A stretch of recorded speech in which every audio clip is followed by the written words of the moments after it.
The Hogwarts Express released a final, triumphant whistle as it pulled into Hogsmeade Station, steam billowing into the cool September evening like dragon's breath. Minerva McGonagall pressed her nose against the compartment window, her heart hammering beneath her crisp new robes. Beyond the platform, beyond the village lights, Hogwarts Castle rose against the darkening sky. Ancient stones holding secrets older than memory, windows glowing like captured stars. First year over here. The gamekeeper's voice boomed across the platform, and Minerva found herself swept along in a tide of nervous 11-year-olds, their faces pale moons in the gathering dusk. She clutched her wand case tighter, feeling the faint warmth of the wood through leather. 9.5 inches, fur and dragon heartstring, eager and unyielding, the wandmaker had said. Like her. The boats glided across the black lake without oars or obvious magic, and Minerva watched the castle grow larger with each passing moment. Her father's words echoed in her mind. Hogwarts has stood for 1,000 years, Minerva. Whatever darkness gathers beyond its walls, within them you are safe. Within them you will learn what it means to be a witch. But there was darkness gathering, wasn't there? Even in their isolated corner of the Scottish Highlands, the McGonagalls had heard whispers. Grindelwald. The name itself seemed to cast shadows. Her mother had folded the Daily Prophet quickly each morning, but not before Minerva glimpsed the headlines. Attacks in Europe, wizarding families disappearing, talk of a new order, of power for the powerful. The boats bumped gently against stone steps. The castle loomed above them, impossibly large, impossibly old. Minerva's breath caught. This was real. This was happening. Professor Dumbledore stood at the entrance to the great hall, his auburn hair catching the torchlight, his robes a deep plum that seemed to shimmer when he moved. He was younger than Minerva had imagined, the Transfiguration professor about whom her father had spoken with such reverence. But his blue eyes held depths that suggested he'd already lived several lifetimes. "Welcome," he said, his voice carrying warmth like honey in tea, "to Hogwarts School of Witchcraft and Wizardry. In a moment, you will be sorted into your houses, a Gryffindor, Hufflepuff, Ravenclaw, and Slytherin. Your house will be your family, your dormitory, your home. Your triumphs will earn you points, your rule-breaking will lose them. At year's end, the house with the most points wins the House Cup." He paused, and something flickered across his face.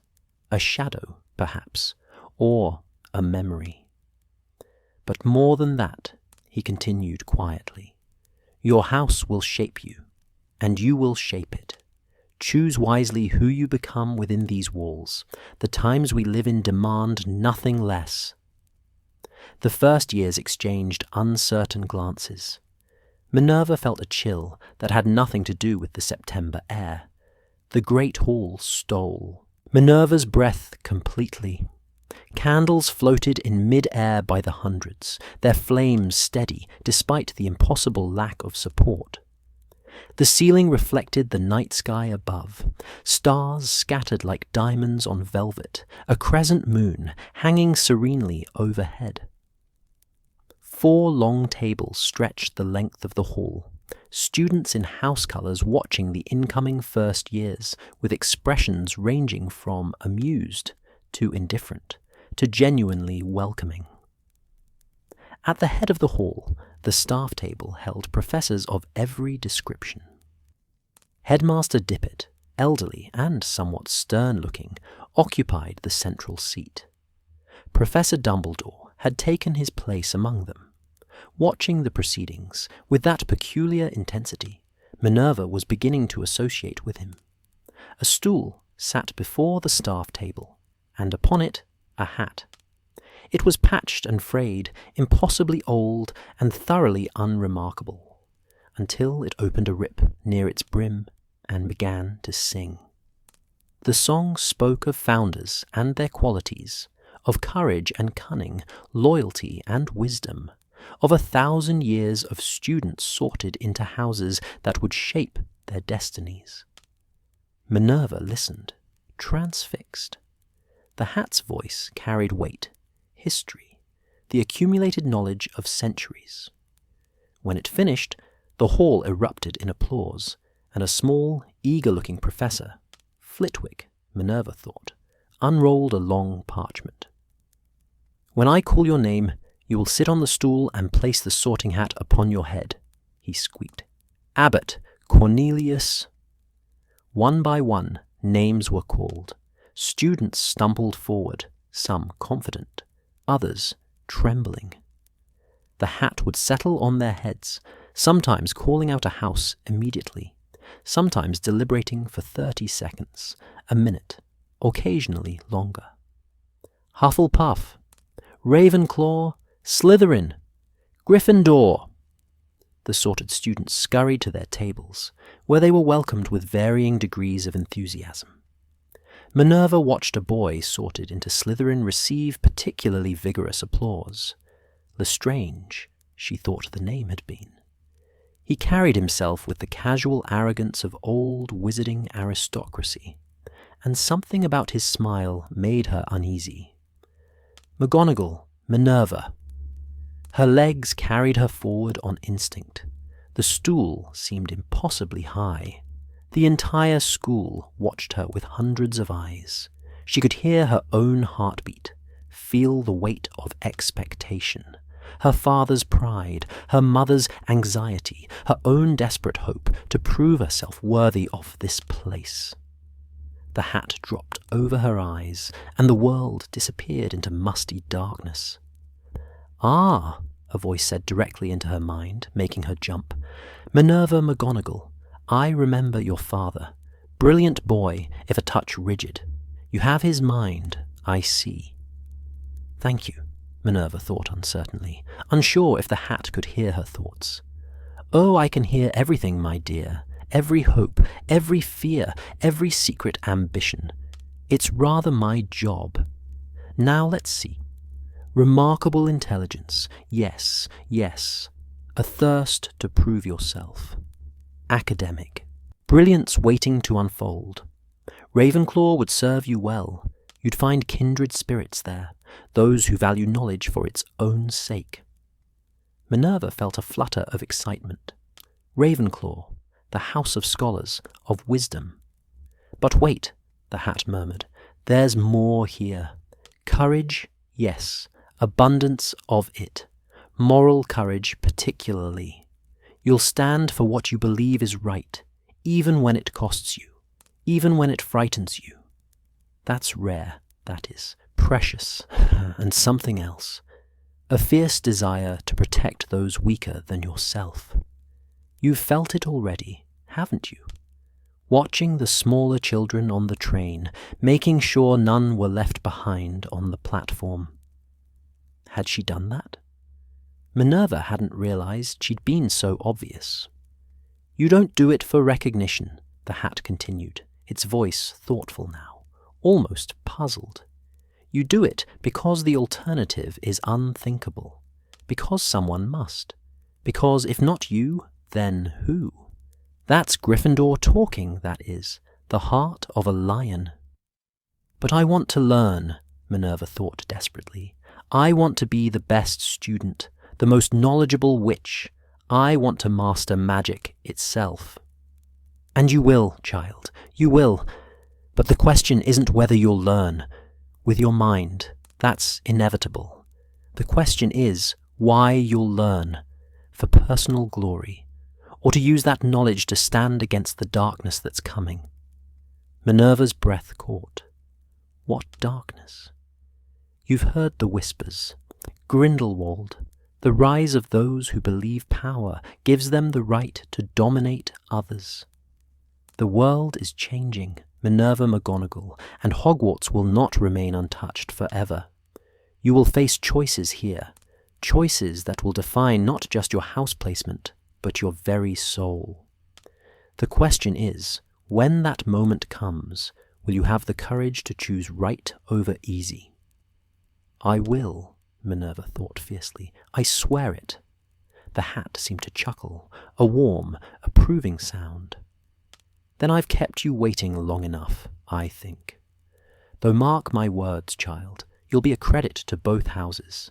Your mind belongs in Ravenclaw, but your heart has already decided. The hat's voice rose, filling the great hall. Gryffindor! The explosion of applause from the Gryffindor table startled Minerva as she pulled off the hat with shaking hands. She'd been sorted, but it had taken nearly 5 minutes. Students were whispering, pointing. Professor Dumbledore was watching her with undisguised interest. She walked to the Gryffindor table on unsteady legs, sliding onto the bench beside a cheerful-looking girl with wild, curly hair. 5 minutes, the girl whispered excitedly. That's a hat stall. Brilliant. I'm Isabel Stewart, 4th year. You must be incredibly talented for the hat to deliberate that long. Or incredibly confused, Minerva muttered, but she felt a warmth spreading through her chest. Gryffindor, the house of the brave. The sorting continued around her. She watched a sharp-eyed boy named Rosier join the Slytherin table to thunderous applause from that corner. Then a round-faced, kind-looking girl named Pomfrey was sorted into Hufflepuff. More names, more houses, until finally the last first year, Zabini Marcus joined Slytherin. Headmaster Dippet rose, his expression benevolent, but tired. Welcome to a new year at Hogwarts. I have only 2 words for you. Tuck in. The tables erupted with food, platters of roast chicken, bowls of potatoes, boats of gravy, vegetables gleaming with butter, pies and puddings, and more. Minerva had never seen such abundance. House elves, her father had explained, though they remained invisible, worked tirelessly in the kitchens below. Don't look so worried, Isabel said, piling food onto Minerva's plate. The hat chose right. It always does. What were you, Gryffindor or Ravenclaw? Ravenclaw, Minerva admitted quietly. It said, my mind belonged there. But your heart's here, said a 7th-year boy across from them, his perfect badge glinting. That's what matters. I'm Thomas Rosewood. Welcome to Gryffindor McGonagall. We look after our own. After the feast, after Headmaster Dippet's warnings about the Forbidden Forest and restricted corridors, the prefects led the first years through the castle. Minerva tried to memorize every turn, every staircase, every portrait, but the castle seemed determined to confuse her. Staircases moved mid-climb. Doors appeared where walls had been moments before. A suit of armor offered unhelpful directions in a rusty voice. You'll get used to it, Isabel assured her. Eventually. The Gryffindor common room entrance required a password. Fortitudo, Rosewood told them, and then they were climbing through the portrait hole into warmth and welcome. The room glowed golden with firelight, comfortable armchairs and sofas scattered about, tapestries covering the walls, windows overlooking the dark grounds. It felt like home. The girls' dormitory exceeded Minerva's hopes. 4 poster beds with deep red curtains, her trunk already waiting at the foot of one, a fire burning cheerfully in the grate, despite the lack of any visible servant to tend it. House elf magic, keeping them comfortable. Her roommates introduced themselves. Elspeth MacLeod, a quiet girl from the Hebrides. Gwyneth Price, who talked enthusiastically about Quidditch until Elspeth begged for mercy. And Mary MacDougall, who'd brought an entire trunk of books and eyed Minerva's own collection with approval.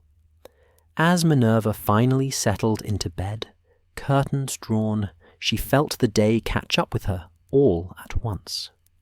Sorted, a Gryffindor, beginning her magical education tomorrow. The hat's words echoed in her mind, the darkness that's coming. Through her window she could see a sliver of the grounds, and beyond them, the dark line of the forbidden forest. Somewhere out there, beyond Hogwarts' protective walls, the world was changing. Grindelwald was rising. But here, in this ancient castle, in this warm dormitory among new friends, she was safe. For now. Minerva closed her eyes and dreamed of tomorrow's first transfiguration lesson, of Professor Dumbledore's knowing gaze, of becoming the witch she was meant to be, brave and brilliant both, her heart and mind finally in harmony. The sorting hat, hanging in Headmaster Dippett's office, hummed quietly to itself, a song only the castle walls could hear, a song about a girl who would, one day, become a legend. But tonight, she was simply Minerva, first year, Gryffindor, home at last. October arrived at Hogwarts with a fanfare of falling leaves that danced through corridors as though choreographed by invisible hands. Minerva had learned, in her first month, that the castle itself seemed alive, not merely enchanted, but aware. Portraits gossiped about students they'd watched for centuries. Suits of armour offered unsolicited commentary on one's posture, and the very stones seemed to hum with accumulated magic. She'd also learned that she was good at transfiguration, exceptionally good.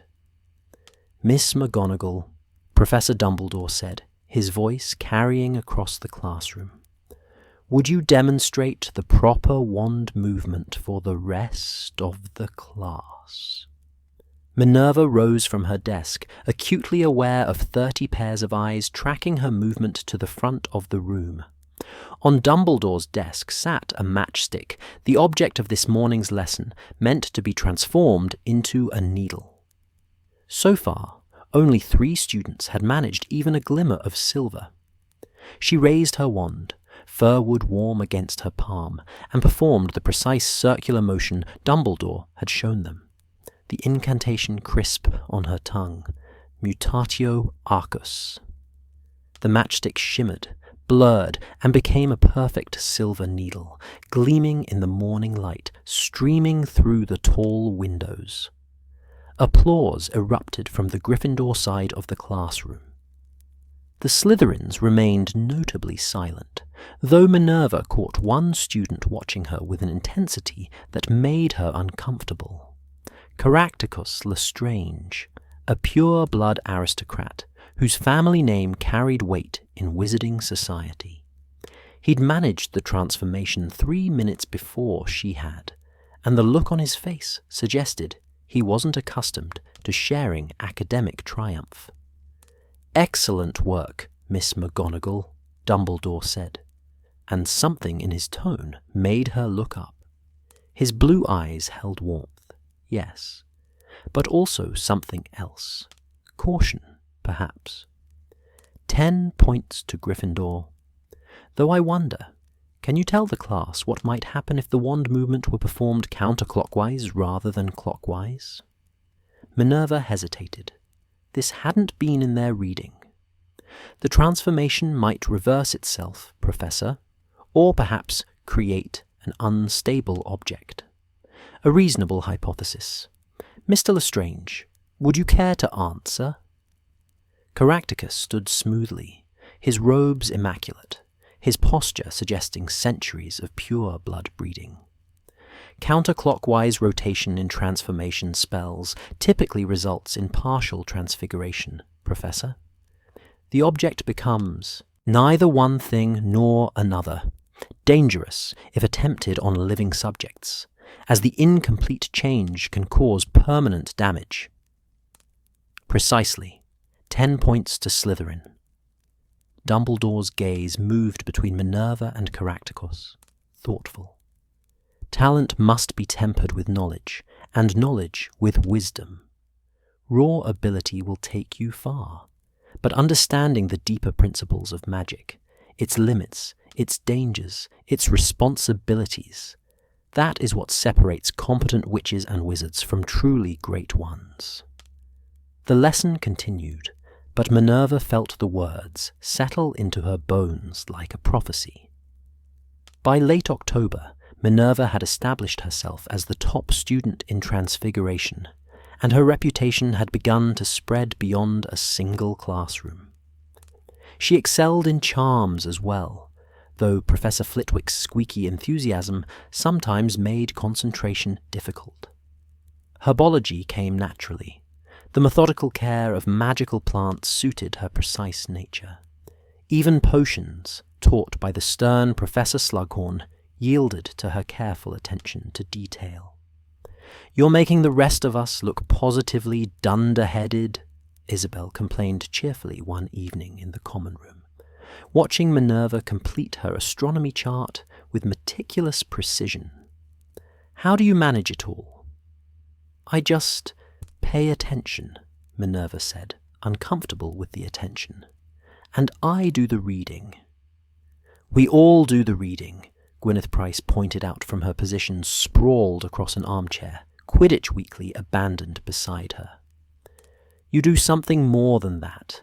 It's like magic comes naturally to you." But it didn't. Not really. Minerva worked harder than anyone knew, rising early to review notes, staying up late to perfect wand movements, practicing incantations until her throat went dry. Talent, she was learning, meant nothing without relentless discipline. The library became her sanctuary. In the hushed spaces between towering shelves, surrounded by the scent of old parchment and leather bindings, she felt most herself.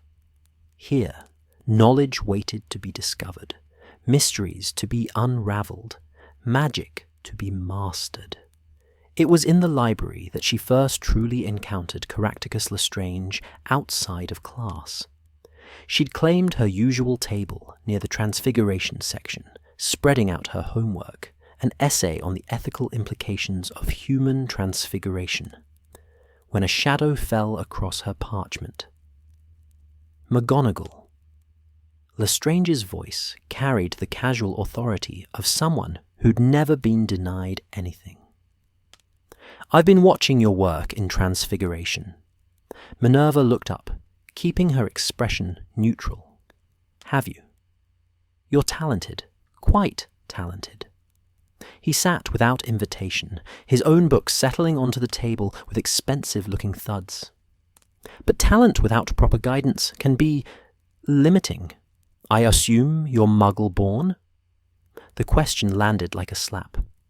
"Half-blood," Minerva said coolly. "My father is a wizard. My mother is a Muggle. Why does it matter?" Something flickered across Lestrange's aristocratic features. Not quite disdain, but close. "It matters because magical ability runs in bloodlines, McGonagall. Pure-blood families have cultivated their power for centuries, refining it, strengthening it. Your talent is impressive, certainly, but imagine what you might achieve with proper lineage behind you." "I imagine I'll achieve exactly what my hard work earns me," Minerva said, her voice sharp as broken glass. "Bloodlines don't cast spells, Lestrange. Witches and wizards do." Spoken like someone who's never understood the depth of magical inheritance. He opened his Transfiguration text. An advanced copy, she noticed, not the standard first-year edition. "My family has produced Transfiguration masters for 7 generations. We have techniques passed down through centuries, knowledge your textbooks don't contain. That's what legacy means." Minerva wanted to argue, to tell him that his precious legacy meant nothing in the face of determination and skill. But she'd seen his work in class, seen the casual ease with which he performed spells that made her struggle. Was there something to bloodlines, after all? Some deeper connection to magic that her mixed heritage denied her? "You're thinking about it," Lestrange observed, satisfied, colouring his tone. "Good. Question everything, McGonagall, even the comfortable lies we tell ourselves about equality." He left her there, surrounded by books, doubt creeping in like winter cold through castle stones. The next Transfiguration lesson, Dumbledore introduced them to the concept of switching spells, magic that exchanged the properties of two objects. It was advanced work for first years, he acknowledged, but he believed in challenging his students. "The key," he explained, demonstrating with a quill and a button, "is perfect mental clarity about both objects. You must hold their complete natures in your mind simultaneously, then execute the switch with absolute precision. Any hesitation, any doubt, and the spell will fail, or worse, produce unpredictable results." Around the classroom, students attempted the spell with varying degrees of disaster. Gwyneth Price managed to fuse her quill and button into a single feathered monstrosity. Elspeth MacLeod's objects stubbornly refused to change at all.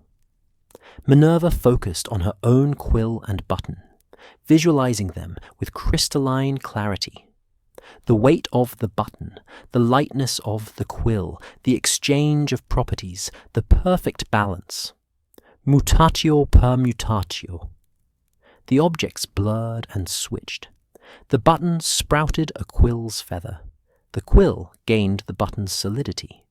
Not quite right, but closer than anyone else had come. "Excellent attempt, Miss McGonagall," Dumbledore said, appearing beside her desk. "You've achieved a partial switch.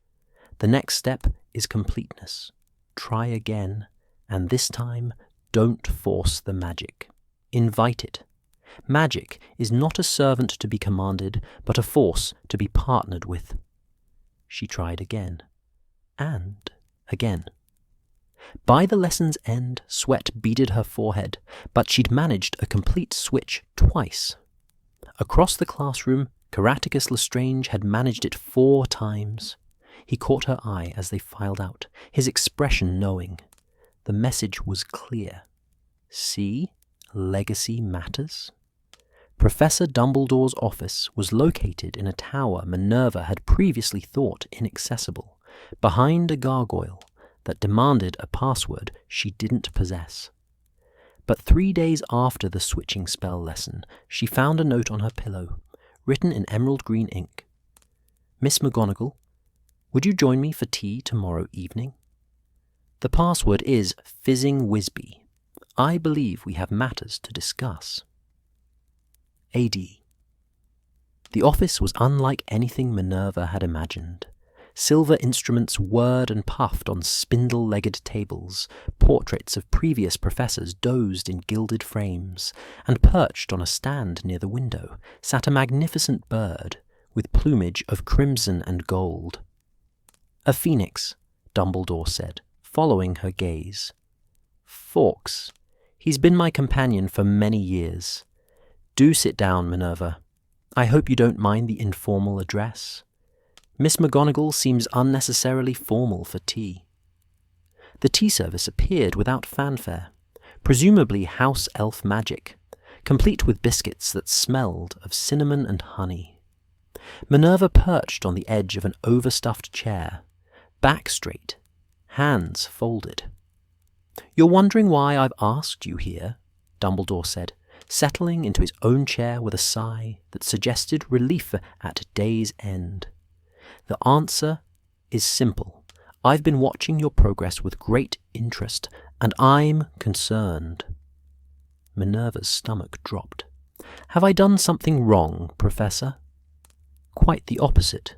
You've done everything remarkably right. Too right, perhaps." He sipped his tea, studying her over the rim of his cup. "You're pushing yourself relentlessly. I see you in the library until the lamps dim, practicing wand movements in empty classrooms, reviewing material far beyond our current curriculum. This drive, this hunger to excel, it's admirable. It's also dangerous. I don't understand, sir. Isn't academic excellence what Hogwarts values? Excellence, yes. Obsession, no. Tell me, Minerva, why do you work so hard? The question caught her off guard. Because I want to be the best. Because magic is. It's everything I've ever wanted, and I won't waste the opportunity. And if you're not the best? If Mr. Lestrange's family legacy, as he would have you believe, gives him advantages you cannot match? So Dumbledore had heard, or guessed. Heat flooded Minerva's cheeks. I've been teaching Transfiguration for 15 years, Dumbledore continued gently. I've seen every variety of talented students. The pure-blood aristocrats with their inherited knowledge, the muggle-borns with their fresh perspectives, the half-bloods navigating between two worlds. And I'll tell you what I've learned. Raw talent matters far less than how you choose to use it. He set down his teacup, leaning forward. Caraticus Lestrange has advantages, certainly. His family has taught him techniques I would normally reserve for third-year students, but he also carries the weight of expectation, the burden of a name that demands greatness. You, Minerva, have something far more valuable.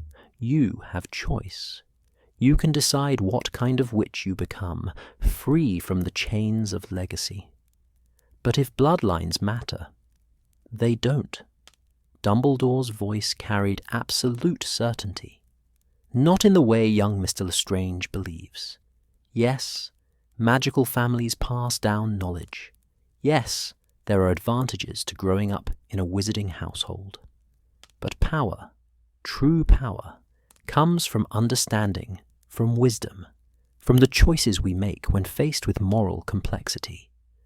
All the pure-blood legacy in the world won't make someone a great wizard if they lack the character to use their magic responsibly. Forks trilled softly, a sound like distant bells. There is a darkness growing in our world, Dumbledore said quietly.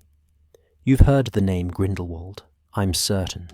He believes, as some here at Hogwarts are beginning to believe, that magical ability grants superiority, that those with power have the right to rule those without it, that pure-blood lineage makes one inherently better.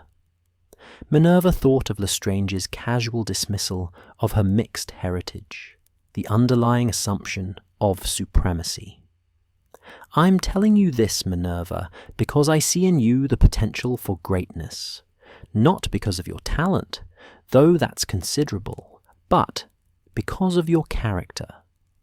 You care deeply about fairness, about justice, about protecting those who cannot protect themselves. These qualities, combined with your magical ability, could make you formidable indeed, but only if you don't lose yourself in the pursuit of excellence for its own sake. What should I do, Professor? Dumbledore smiled, sadness touching the corners of his eyes. Learn, by all means. Master your magic, excel in your studies, become the brilliant witch I know you can be. But remember why you're learning. Not to prove yourself superior to others, but to be capable of standing against injustice when the time comes. And it will come, Minerva, sooner than any of us would wish. The tea had gone cold by the time Minerva left his office, her mind churning with thoughts too large for her 11-year-old brain to fully grasp. But one thing settled with certainty. She would not let Lestrange's words poison her purpose. She would be brilliant, yes, but brilliant in service of something greater than mere competition. Behind her, the gargoyle sealed the entrance. In his office, Dumbledore gazed into the fire, seeing futures he hoped desperately to prevent, and wondering if this fierce, talented girl might be part of the solution. In the dungeons, Caractacus Lestrange studied a family grimoire by wandlight, learning spells his professors would never teach, certain of his own superiority. And in the Gryffindor Common room, Minerva McGonagall opened her Transfiguration text and began to read, not to beat Lestrange, but to become the witch the world might need. The portraits watched and remembered and whispered to each other of students who would shape history. The price of power, they knew, was always higher than the ambitious expected. December brought snow to Hogwarts, transforming the castle grounds into a landscape from a fairy tale. Frost painted intricate patterns on classroom windows, icicles hung like crystal daggers from battlements, and the Black Lake froze solid enough for older students to skate upon its surface. The castle itself seemed to settle deeper into winter, fires burning warmer, tapestries hanging heavier, as if Hogwarts were wrapping itself in protective layers against the cold. Minerva barely noticed the beauty. She'd become consumed by a single, dangerous idea. It had started innocuously enough. A mention in Professor Dumbledore's lesson about advanced human transfiguration, a casual reference to animagi and their rare ability to transform into animals at will. Dumbledore had been careful to emphasize the difficulty, the danger, the years of study required before attempting such magic. The animagus transformation, he'd explained, his tone grave, is perhaps the most complex branch of transfiguration magic. It requires not merely technical skill, but profound self-knowledge. The wizard must understand their own nature so completely that they can express it in animal form. The Ministry maintained strict registration requirements for precisely this reason. Improperly performed, the transformation can result in permanent disfigurement, madness, or death. The words should have been warning enough. Instead, they'd lodged in Minerva's mind like a hook, pulling at her with increasing insistence. She could do it. She knew she could. Her transfiguration work had advanced beyond first-year curriculum. Dumbledore himself had praised her progress.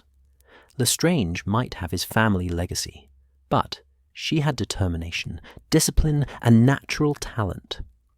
If she could master the animagus transformation now, at 11, she'd prove once and for all that bloodlines meant nothing compared to pure ability.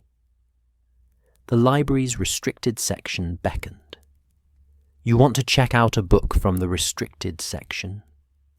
Madame Pince, the librarian, peered at Minerva over her spectacles with the suspicious expression of someone who'd caught countless students attempting exactly this subterfuge. First years are not permitted access without explicit professor permission. "It's for extra credit," Minerva lied, hating the taste of dishonesty on her tongue. "Professor Dumbledore mentioned I might benefit from additional reading on transformation theory." It was close enough to the truth to sound plausible. Dumbledore had suggested she explore advanced texts. Just not these particular texts, and certainly not for this particular purpose. Madame Pince's lips thinned. "Show me the permission slip." Minerva's carefully constructed plan crumbled. She returned to the common room defeated, but not deterred. If official channels were closed, she'd find another way. The answer came 3 days later, whispered by a portrait of a mischievous-looking witch in the 4th-floor corridor. "Looking for secrets, are we?" the painted figure said, grinning. "I remember that hunger. In my day, students who wanted to access the restricted section without permission would wait until Old Prince did her midnight rounds, then slip in while she checked the astronomy tower. The lock charms are keyed to her presence. They deactivate when she's more than 50 feet away. Minerva's heart hammered. That seems like information you shouldn't share with students. The portrait witch laughed, a sound like wind chimes. Dearie, I've been hanging here for 200 years. I've watched this castle teach generation after generation, and I've learned one thing. Some students need to learn through doing, not being told. Just be careful what you seek. Knowledge without wisdom is like a wand without a wizard, dangerous and unpredictable. Midnight found Minerva creeping through darkened corridors, her heart thundering so loudly she was certain it would wake the entire castle. The portraits slept, or pretended to, in their frames. Suits of armour stood silent sentinel. Somewhere distant she heard Mrs. Norris, or was it Mr. Norris? She could never remember the current caretaker's cat's name, Yowling. The library loomed before her, its doors slightly ajar. Through the gap she could see Madame Pince's lamp bobbing toward the distant stairs. The astronomy tower rounds, just as the portrait had predicted. Minerva slipped inside, pulse racing. The restricted section stood behind a rope barrier, its shelves draped in shadows that seemed to writhe with their own life. Books here contained dangerous knowledge, dark spells, forbidden rituals, magic that had cost previous students their lives or sanity. And somewhere among them, the secrets of animagus transformation. She found it wedged between a tome on curse-breaking and something called Moste Potente Potions, a slim volume titled The Complete Animagus, Theory, Practice, and Transformation. The leather cover felt warm beneath her fingers, almost alive. Minerva tucked it into her robes and fled. The book was a revelation. In the privacy of her four-poster bed, curtains drawn, wand-light illuminating the pages, Minerva discovered that becoming an animagus involved far more than simple transfiguration. There were potions to brew, a mandrake leaf kept in one's mouth for an entire month, harvested during specific moon phases. There were incantations to be performed at dawn and dusk.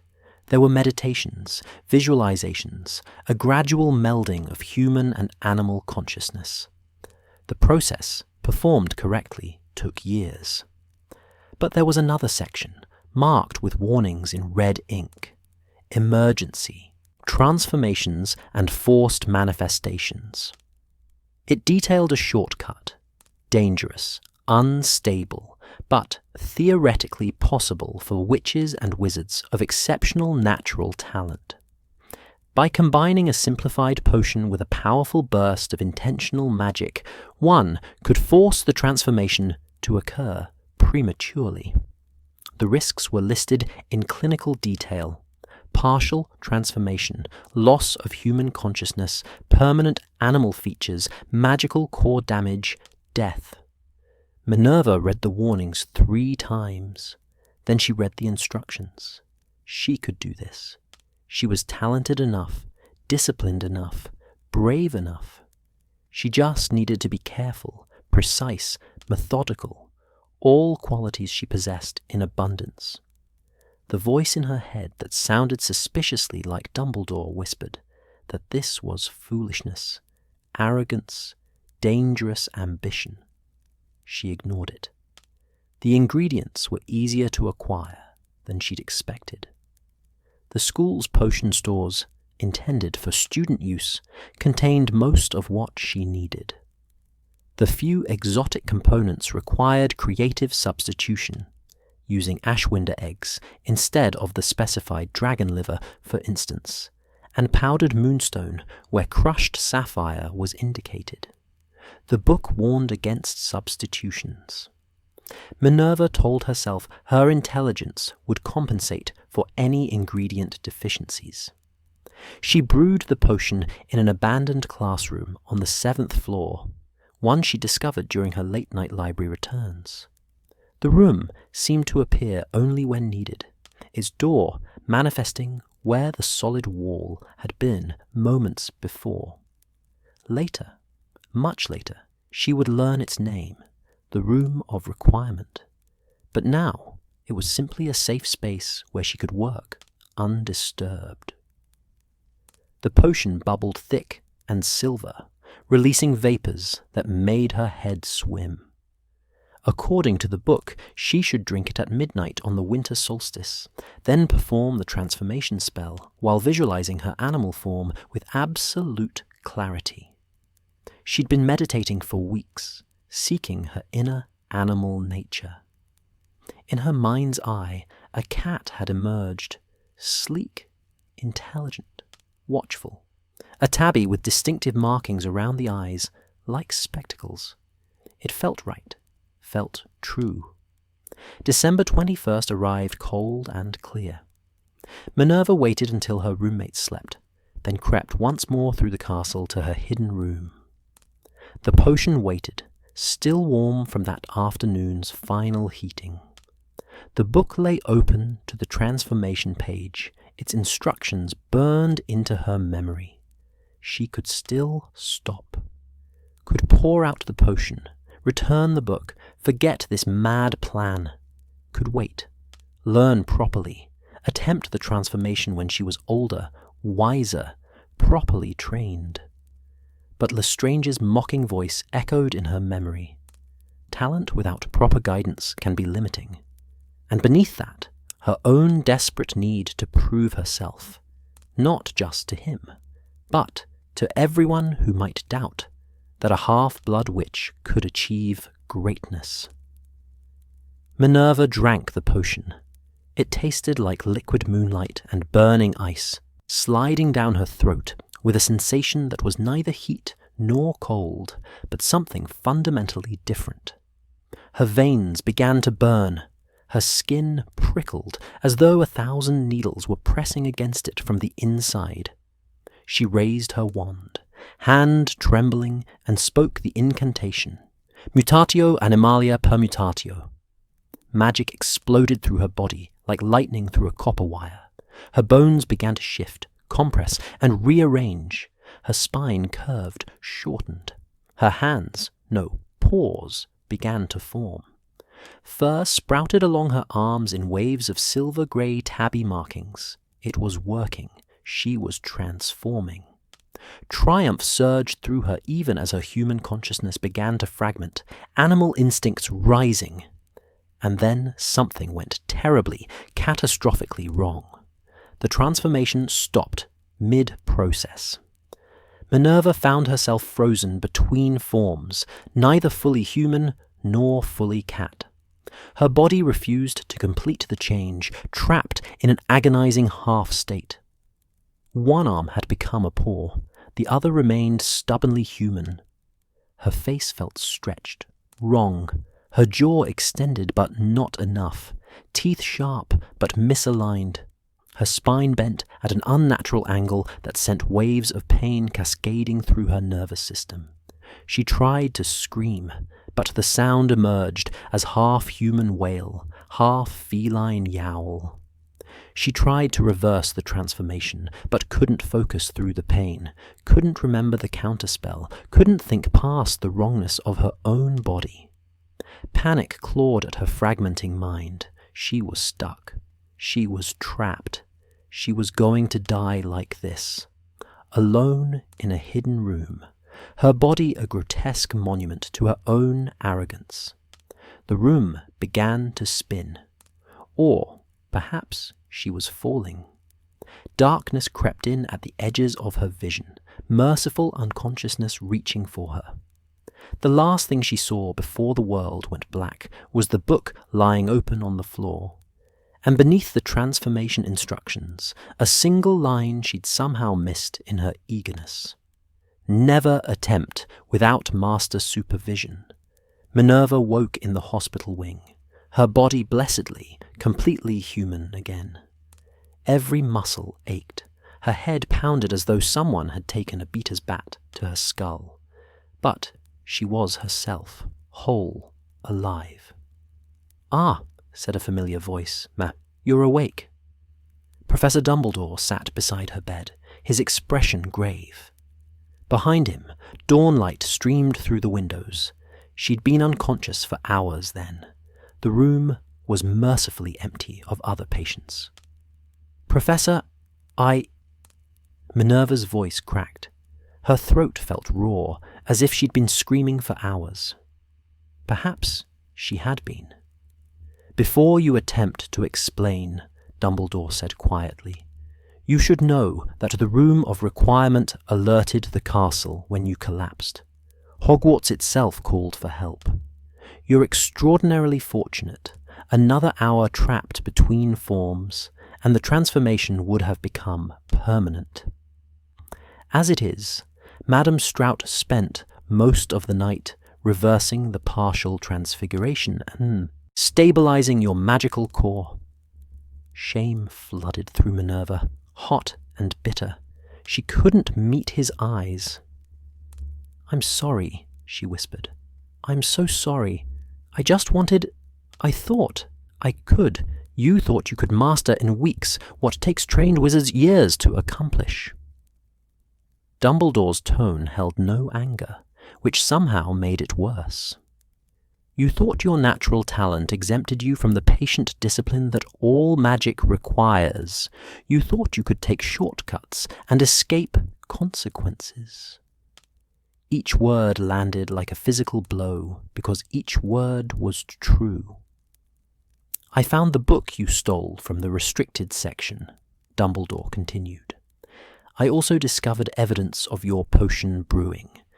Ingredients taken from stores you had no authorization to access. Substitutions made because you lacked proper components. Warnings ignored because you believed yourself exceptional enough to disregard them." Tears burned Minerva's eyes. She'd never felt so small, so foolish, so thoroughly humiliated. "I could expel you," Dumbledore said. "The headmaster certainly believes I should. Theft, unauthorized potion brewing, reckless endangerment of yourself. Any one of these would justify sending you home in disgrace." The thought of returning to Scotland a failure, of disappointing her father, of proving that perhaps she hadn't belonged at Hogwarts after all, it was unbearable. "Please," Minerva managed through tears. "Please, Professor, I'll do anything. I'll accept any punishment. Just don't send me away. Hogwarts is everything to me." "Is it?" Dumbledore leaned forward, his blue eyes searching her face.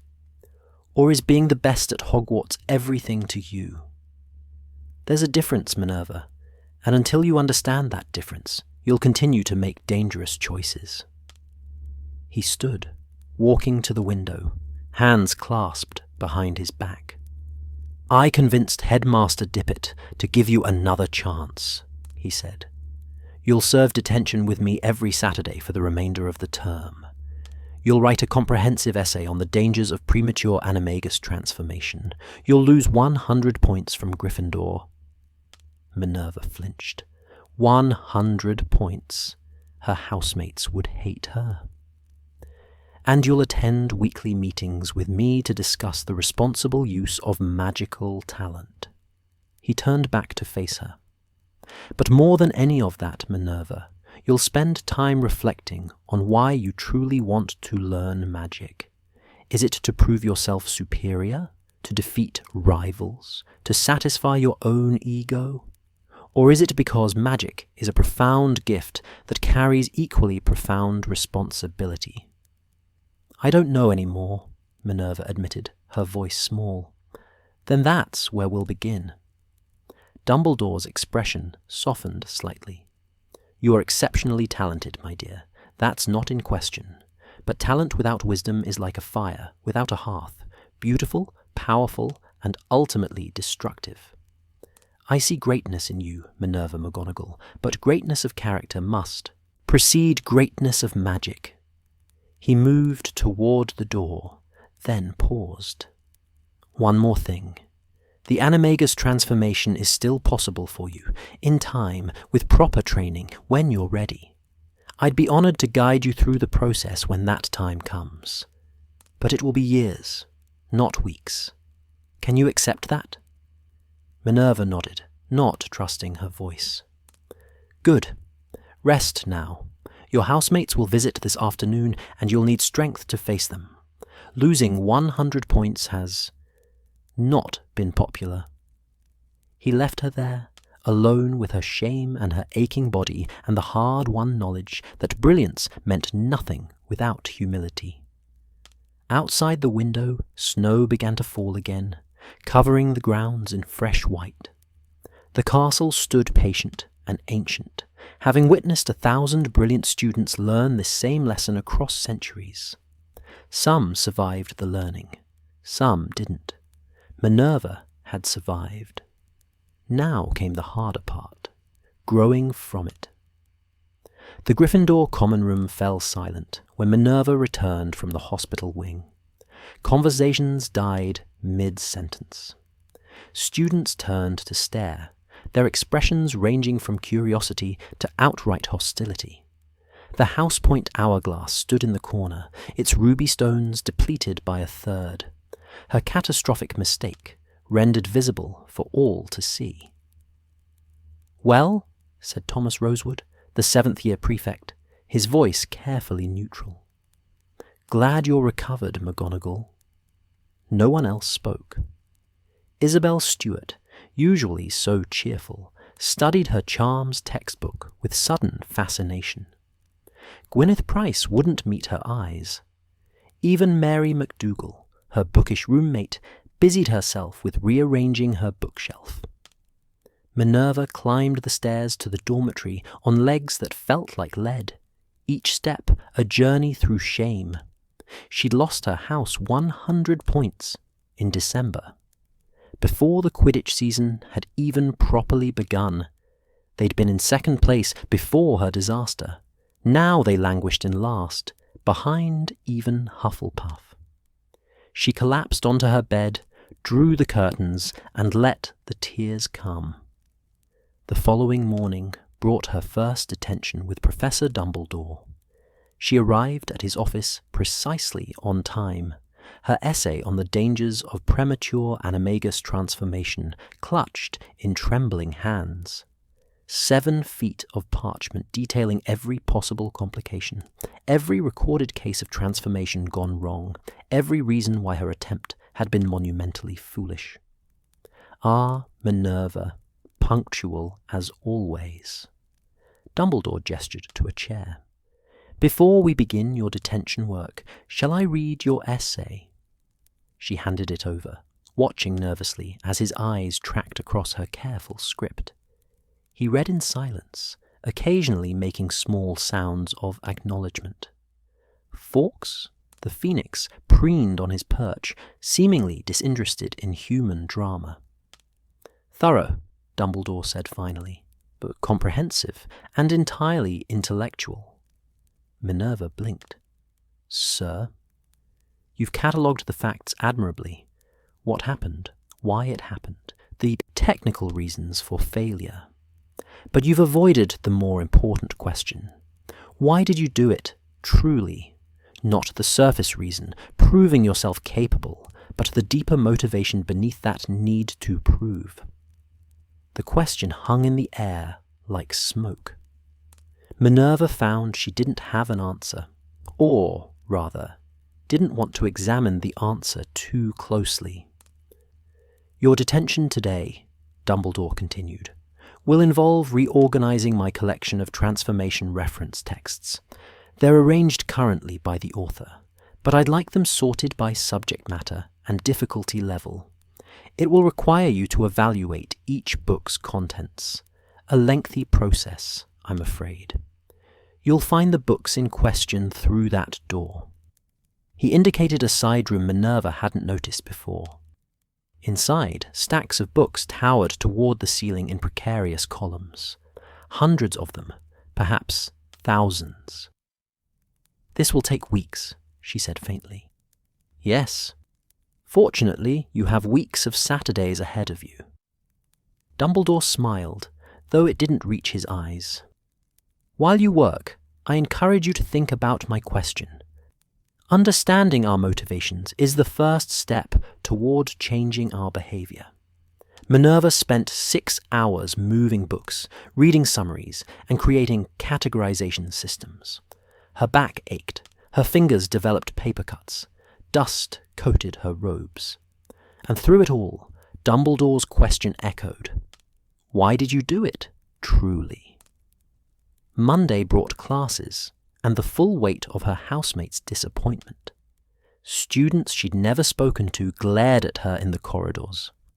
A third year accidentally tripped her on the stairs. Someone left a note on her desk.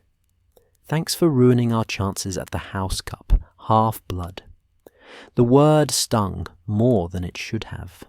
She'd never hidden her heritage. Her father was a wizard, her mother a muggle, and she'd been proud of both. But now the term felt like an insult, a reminder that she didn't fully belong anywhere. Lestrange, predictably, made it worse. "I heard about your little experiment," he said in Transfiguration, his voice pitched low enough that only nearby students could hear. "Attempting an animagus transformation in your first year. Ambitious. Foolish, certainly, but ambitious. I suppose that's what happens when talent isn't tempered by proper magical education." Minerva kept her eyes on her parchment, refusing to give him the satisfaction of a response. "My cousin attempted the transformation at 16 under my uncle's supervision," Lestrange continued. "It took him 2 years of preparation. But then he had family knowledge to draw upon, centuries of accumulated expertise. You had, what? A stolen book and arrogance?" "Mr. Lestrange," Professor Dumbledore's voice cut across the classroom like a blade. 10 points from Slytherin for disrupting my lesson, and 20 more for cruelty toward a fellow student. Would you care to make it 50? Lestrange's face flushed, but he fell silent. Around the room, students exchanged glances. Dumbledore rarely took points, and never in such quantities. "Miss McGonagall made a serious error in judgment," Dumbledore said, addressing the entire class now. "She has accepted responsibility and is facing appropriate consequences. What she does not deserve is mockery from students who should know better. We all make mistakes. The measure of a person is not whether they stumble, but whether they rise again with wisdom gained." His gaze swept the room, lingering on faces. "I would hope that students at this school, regardless of house, would show compassion rather than contempt when a fellow student struggles. But perhaps that hope is naive." The silence that followed was uncomfortable and heavy. Minerva felt tears prickling her eyes and blinked them back furiously. She would not cry. Not here. Not in front of Lestrange and the others who seemed to delight in her humiliation. Lunch found her alone at the end of the Gryffindor table, her appetite non-existent. She pushed food around her plate, acutely aware of the empty space surrounding her, as if failure were contagious. "Is this seat taken?" Minerva looked up to find a round-faced Hufflepuff girl standing beside her, tray in hand. It took her a moment to place the face. Poppy Pomfrey, sorted the same night as Minerva, a cheerful presence in herbology. "It's the Gryffindor table," Minerva said uncertainly. "I know where I am." Poppy sat down anyway, her yellow and black robes bright against the red and gold surroundings. "But I don't see a rule saying Hufflepuffs can't sit here, and you look like you could use company." Several Gryffindors stared. Inter-house socializing wasn't forbidden, exactly, but it was unusual, particularly between houses competing for points. You don't have to, Minerva said quietly. I'm not exactly popular right now. No, you're not, Poppy agreed cheerfully, spooning soup into her mouth. You lost your house a ridiculous number of points, doing something monumentally stupid. Everyone's talking about it. But you're also the girl who stayed up all night helping Mary McGonagall understand transfiguration theory before the last test, even though Mary's in competition with you for top marks. Isabel Stewart told me about that. Minerva blinked in surprise. She hadn't realized anyone had noticed. So I figure you're probably not as terrible as people are currently pretending, Poppy continued. Also, I wanted to check if you're actually all right. Madame Strout was very tight-lipped about what happened, but she mentioned you'd been partially transformed for hours. That must have been terrifying. The kindness in her voice, unexpected and genuine, cracked something in Minerva's carefully maintained composure. It was, she admitted quietly. I've never been so frightened in my life. But you survived, and you're back in classes less than a week later. Poppy's smile was warm. That's resilient, that is. Very Gryffindor of you, actually. They ate in companionable silence for a moment. Then Poppy said, I want to be a healer, you know. Work in St. Mungo's. Maybe come back to Hogwarts as the matron eventually. So I've been reading everything I can about magical medicine, and there was this whole section about animagus transformation accidents. Nasty business. Most people who attempt it before they're ready don't survive to try again. Trying to make me feel better? Minerva asked, a ghost of humour touching her voice. Trying to make you understand that you're lucky to be alive, and that maybe the universe is giving you another chance for a reason. Poppy stood, gathering her tray. Anyway, I should get back to my table before my housemates think I've defected. But if you ever want to talk, or if you need help catching up on herbology notes, since I heard you missed Professor Beery's lecture on venomous tentacula, you know where to find me. She left, yellow robes swishing, leaving Minerva staring after her in bemused gratitude. The week crawled forward. Minerva attended classes, completed assignments, and endured the cold shoulder from most of Gryffindor House. But small kindnesses began to appear, unexpected and precious. Mary McGonagall left a chocolate frog on Minerva's pillow with a note. You helped me when I was struggling. Thought you might need cheering.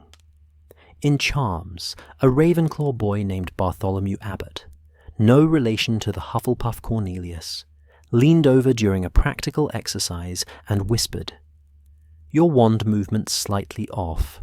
Rotate clockwise, not counterclockwise. There. Perfect. Even Elspeth MacLeod, her quiet roommate, paused one evening, while Minerva struggled through a potions essay. You've got the ingredient order wrong.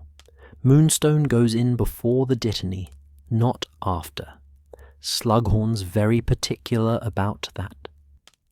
These small mercies kept her afloat when the weight of her mistake threatened to drown her. The second Saturday detention brought more book sorting, but this time Dumbledore remained in the room, working at his desk on what appeared to be complex rune translations. After an hour of silence, he spoke. Have you thought about my question? Minerva carefully shelved a volume on cross-species transformation before answering. I did it because I wanted to prove I was good enough, better than good enough, exceptional.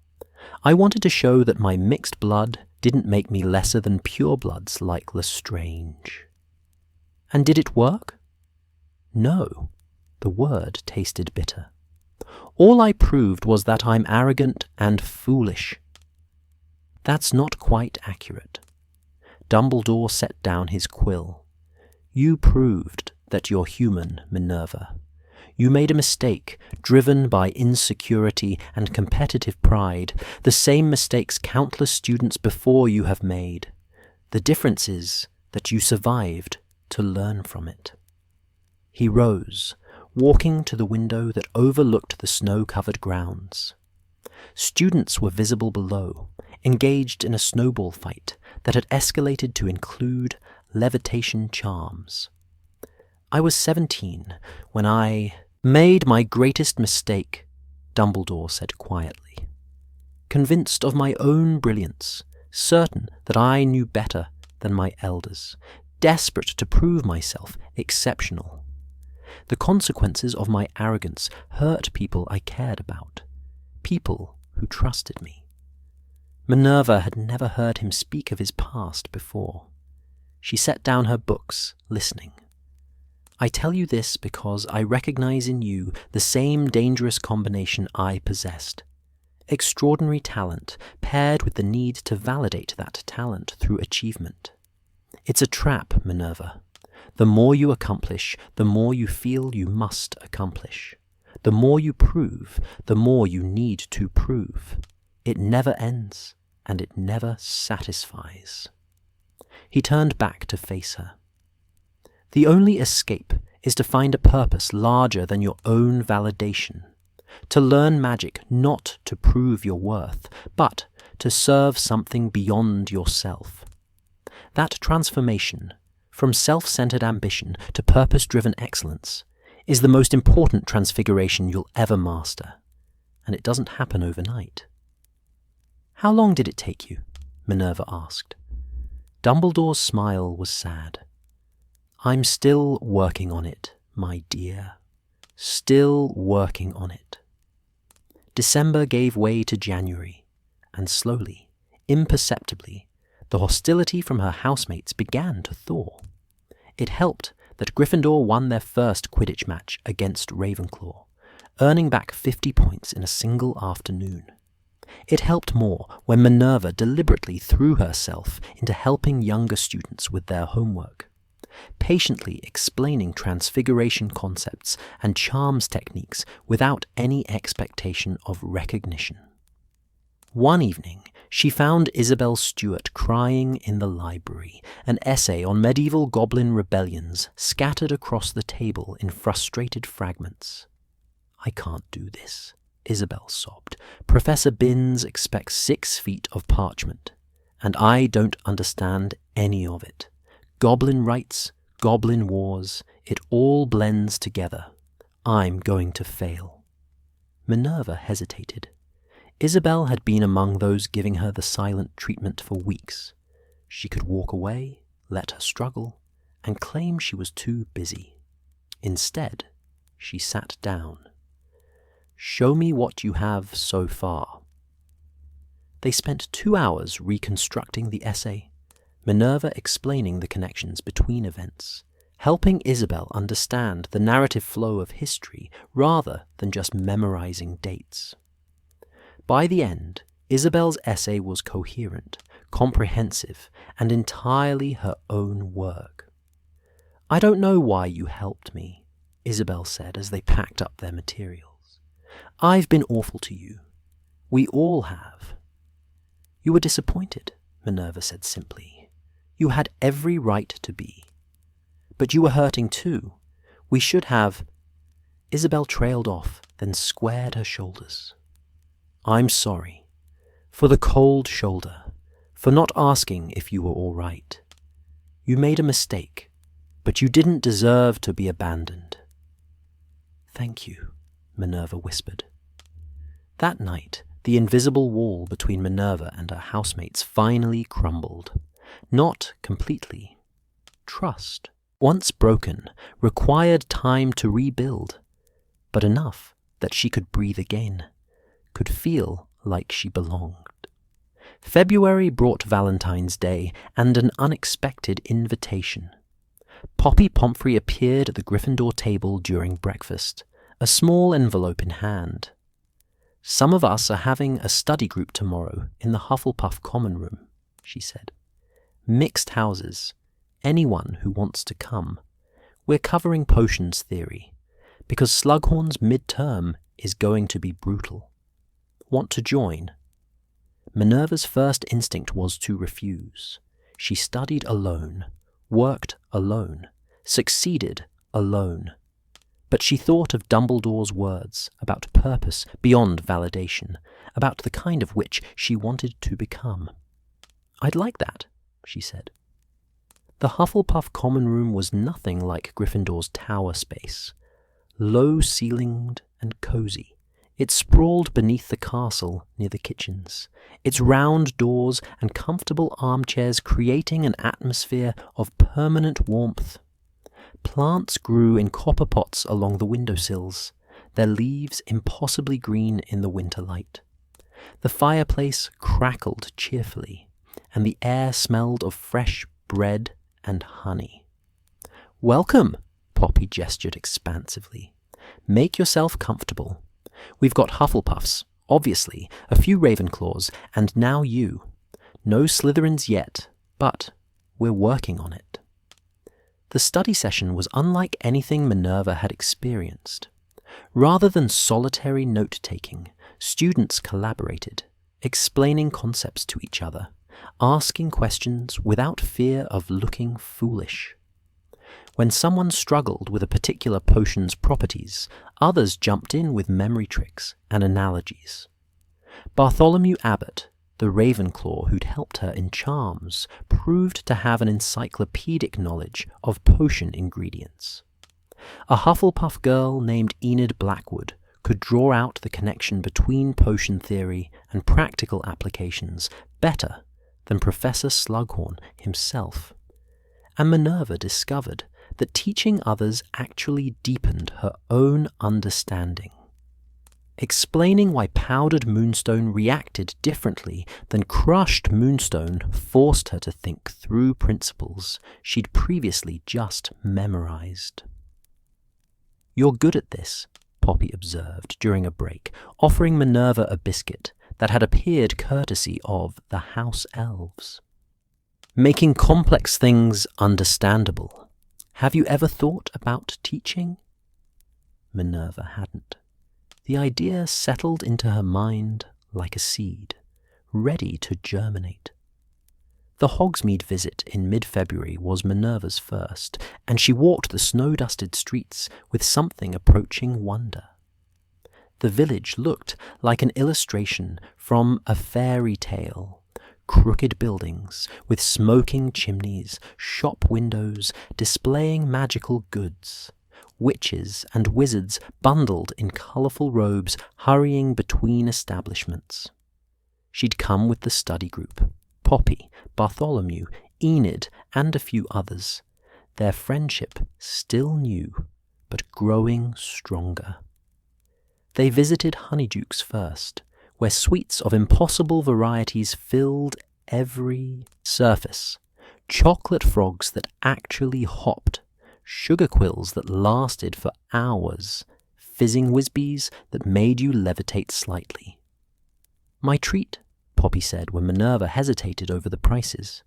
"You can get me next time." Next time. The casual assumption of continuing friendship warmed Minerva more than any heating charm. At the Three Broomsticks, they claimed a corner table and ordered butterbeers. The pub buzzed with student conversation, laughter, the clink of tankards. Through the frosted windows, Minerva could see the snow beginning to fall again. "Can I ask you something?" Bartholomew said, his butterbeer giving him a foam moustache. "Why did you really try the animagus transformation? Everyone has theories, but no one actually knows." Minerva considered deflecting, changing the subject. But these people had offered her friendship despite her mistakes. They deserved honesty. "I wanted to prove I was good enough," she said quietly. A Slytherin boy, Lestrange, kept implying that purebloods were inherently superior, that my mixed heritage meant I'd always be limited. I thought if I could accomplish something extraordinary, something even most adult wizards couldn't do, I'd prove him wrong. prove I belonged here. That's the dumbest thing I've ever heard, Enid said bluntly. Several students at nearby tables turned to stare. Minerva flinched, but Enid wasn't finished. Not the feeling inadequate part. I get that. I'm Muggle-born. My parents are dentists in London. I didn't know magic existed until my Hogwarts letter arrived. You think I don't deal with pure-blood nonsense? She leaned forward, her expression fierce. But trying to prove yourself to people who've already decided you're lesser? That's letting them win, Minerva. That's accepting their premise that worth needs proving. She's right, Bartholomew added. My family's pure blood went to Ravenclaw for 5 generations, and I'm the family disappointment because I'm only moderately clever instead of brilliant. The expectations are different, but the pressure to prove yourself is the same. We all feel it. The solution, Poppy said gently, isn't to accomplish more and more until the critics finally approve. They never will. The solution is to decide for yourself what success means, what kind of person you want to be, and pursue that regardless of outside opinion. Minerva stared into her butterbeer, watching bubbles rise and pop. I don't know who I want to be yet. You're 11, Enid laughed. None of us do, but we can figure it out together. Together. The word resonated. Minerva had spent her entire first term trying to excel alone, to prove her individual worth through solitary achievement. But here, in this warm pub, surrounded by friends from 3 different houses, she realized how hollow that approach had been. Together sounds good, she said. That evening, back in Gryffindor Tower, Minerva pulled out parchment and wrote 2 letters. The first was to her parents, telling them about the study group, about her new friends, about learning that belonging didn't require perfection. The second was shorter, addressed to no one in particular. I, Minerva McGonagall, resolve to learn magic not to prove my worth to those who doubt me, but to become capable of protecting those who need protection, to value collaboration over competition, to measure my success not by how I compare to others, but by whether I'm becoming the witch I want to be, brave, kind, and wise in equal measure. She folded it carefully and tucked it into her trunk, a promise to herself, witnessed by no one, but no less binding for that. Outside her window, the stars emerged as clouds cleared. Somewhere in the castle, Dumbledore worked late in his office, pleased to hear from the house elves that young Miss McGonagall had been seen laughing with friends in Hogsmeade. And in the Slytherin dungeons, Caractacus Lestrange studied alone, his family legacy both gift and prison, unable to understand why McGonagall seemed happy despite her spectacular failure. The portraits watched and whispered, as they always did, about students who learned the most important lesson Hogwarts had to teach, that magic was only as powerful as the heart that wielded it, and that true strength came not from standing alone, but from choosing, carefully and courageously, who to stand beside. Spring arrived at Hogwarts with reluctant grace, winter surrendering its hold one grudging thaw at a time. Ice melted from the castle's battlements in glittering streams, snowdrops pushed through frozen earth in the courtyards, and the Black Lake surface rippled with returning life. Even the castle itself seemed to wake from hibernation. Corridors felt warmer, portraits grew chattier, and the general atmosphere shifted from endurance to anticipation. Minerva spent her mornings in the library with the study group, her afternoons in classes where she'd learned to raise her hand less and listen more, and her evenings helping first and second years with homework. The 100 points she'd lost had been nearly recovered through a combination of Gryffindor's Quidditch victories and her own quiet accumulation of house points for academic excellence and helping younger students.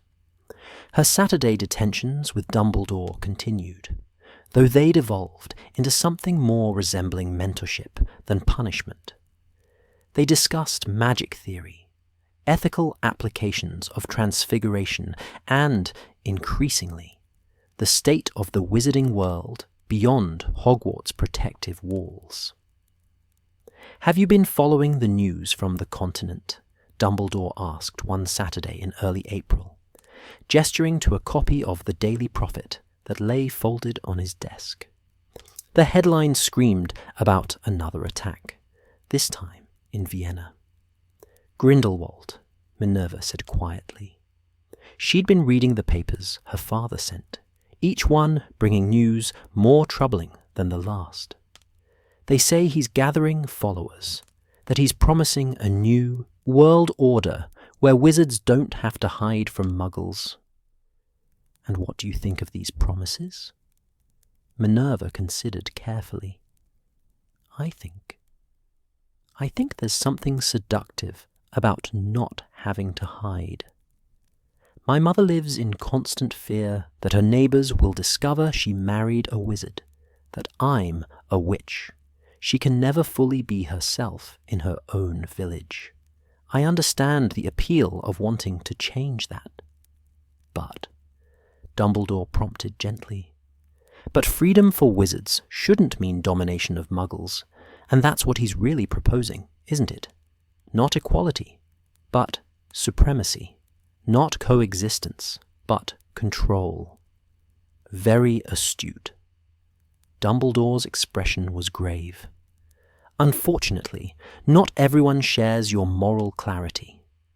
Grindelwald's message resonates particularly strongly with pureblood families who already believe in their own superiority. They see his rise as validation of views they've held for generations. Minerva thought of Lestrange, of his casual dismissal of mixed blood and muggle-born students. "Do you think his ideas are here? At Hogwarts, I mean." "Ideas," Dumbledore said softly, "travel faster than people. And Hogwarts, for all its protections, is not immune to the currents moving through our world." The evidence of those currents arrived during breakfast on a rainy Tuesday morning. Minerva sat with her housemates, relationships largely mended now, though still tender in places, when the owl post arrived in its usual chaos of wings and packages. A small barn owl landed in front of Harold Baker, a first-year muggle-born from Manchester. Harold had been one of the students Minerva tutored, a cheerful boy with genuine talent for charms despite his struggles with magical theory.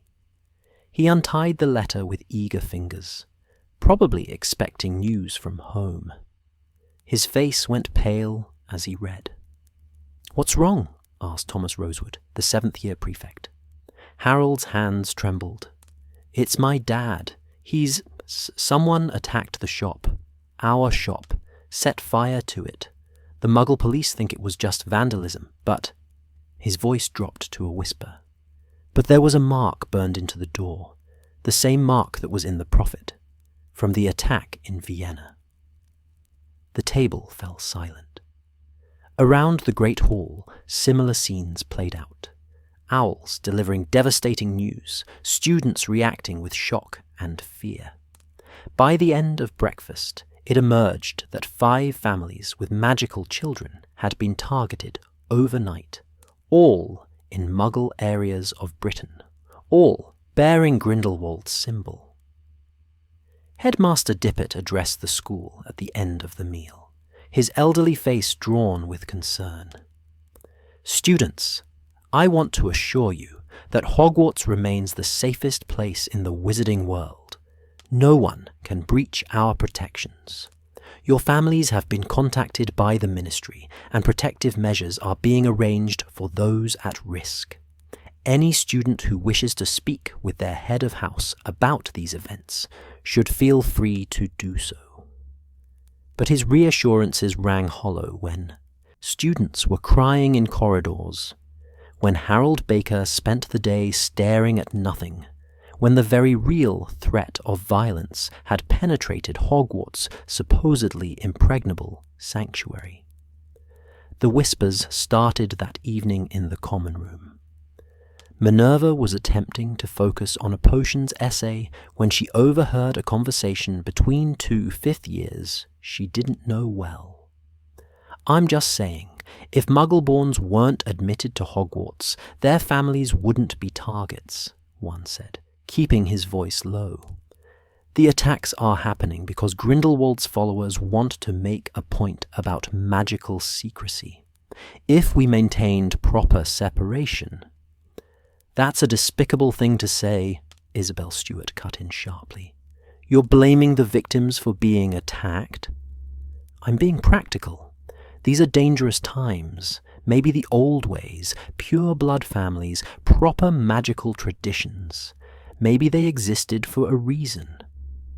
The common room wasn't silent exactly, but Minerva could feel attention shifting.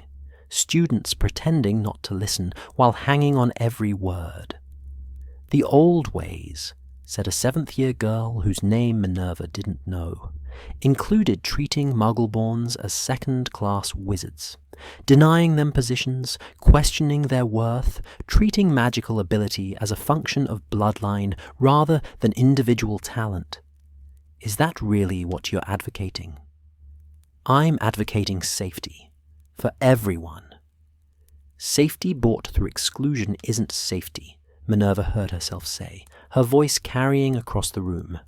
"It's cowardice dressed up as pragmatism." The fifth year turned to stare at her. "And you are?" "Minerva McGonagall, half-blood, daughter of a wizard and a muggle. And I'm telling you that my mother doesn't deserve to live in fear because small-minded people can't accept that magic doesn't care about bloodlines." "Easy for you to say. Your family isn't being targeted." "Not yet," Minerva said quietly. "But if Grindelwald's ideology spreads, if enough people decide that mixed blood is as problematic as Muggle-born, then maybe we are. Maybe none of us are safe, except those with perfectly pure pedigrees going back 1,000 years. Is that the world you want?" The fifth year looked away, uncomfortable. The common room resumed its normal noise level, but Minerva felt eyes on her, some approving, some uncertain, some hostile. She'd taken a position, made herself visible. The question was whether she'd have the courage to maintain that position when the cost became clearer. The answer came faster than expected. 2 days later, during the lunch period, Minerva was walking back from the library when she heard raised voices from a corridor near the dungeons. She rounded the corner to find Harold Baker pressed against the wall, his face tear-streaked, while 3 older students loomed over him. She recognized them immediately. Caractacus Lestrange, flanked by 2 sixth-year Slytherins, whose names she didn't know, but whose family crests suggested old money and older prejudices. "Should never have been admitted," one of the Slytherins was saying. "Your kind brings danger to real wizarding families." "I didn't do anything," Harold sobbed. "I didn't ask to be magical. I didn't ask for any of this." "That's precisely the point," Lestrange said, his tone professorial, as if explaining something obvious to a slow student. "Magic should remain within magical bloodlines. The integration of Muggleborns dilutes our traditions, compromises our security, and frankly, degrades the quality of our society." Minerva's wand was in her hand, before conscious thought, fury blazing through her veins like liquid fire. "Step away from him." All 4 boys turned. Lestrange's expression shifted from surprise to something like satisfaction. "Ah, McGonagall, come to defend your fellow half-blood? Or is this about proving once again that you belong in Gryffindor? This is about 3 older students bullying a first year, Minerva said, her voice steady despite her racing heart. Step away now. Or what? You'll hex us? One of the 6th years laughed. You're a first year with delusions of heroism. Go back to your common room before you get hurt. Harold whimpered. The sound made Minerva's decision for her. Expelliarmus. The disarming spell hit the laughing 6th year square in the chest, sending his wand clattering down the corridor. Minerva had never actually cast the spell at a person before, only at training dummies in defense against the dark arts, but desperation made her aim true. For a moment, shocked silence reigned. Then the other 6th year raised his wand, fury contorting his features, and Minerva realized with crystalline clarity that she was wildly outmatched. They knew spells she'd never heard of, had years more training, could probably flatten her with a thought. Protego, she shouted anyway, throwing up a shield charm that Professor Flitwick had taught them just last week. It shimmered into existence, barely in time to deflect whatever hex the 6th year had thrown. Impressive, Lestrange said, and he sounded genuinely intrigued rather than angry. First-year shield work. You really are talented, McGonagall. But talent won't save you from— What? Roared a voice that shook the very stones of the corridor. Is happening here? Professor Dumbledore stood at the corridor's end, his robes billowing despite the lack of wind, his expression terrible in its controlled fury. Behind him stood Professor Slughorn, looking scandalized, and Professor McGonagall's own head of house, who appeared both worried and proud in equal measure. The 6th years lowered their wands immediately. Harold slid down the wall, sobbing with relief. Lestrange maintained his composure, but even he paled slightly under Dumbledore's gaze. Mr. Lestrange, Mr. Nott, Mr. Rosier, Dumbledore said, each name falling like a sentence.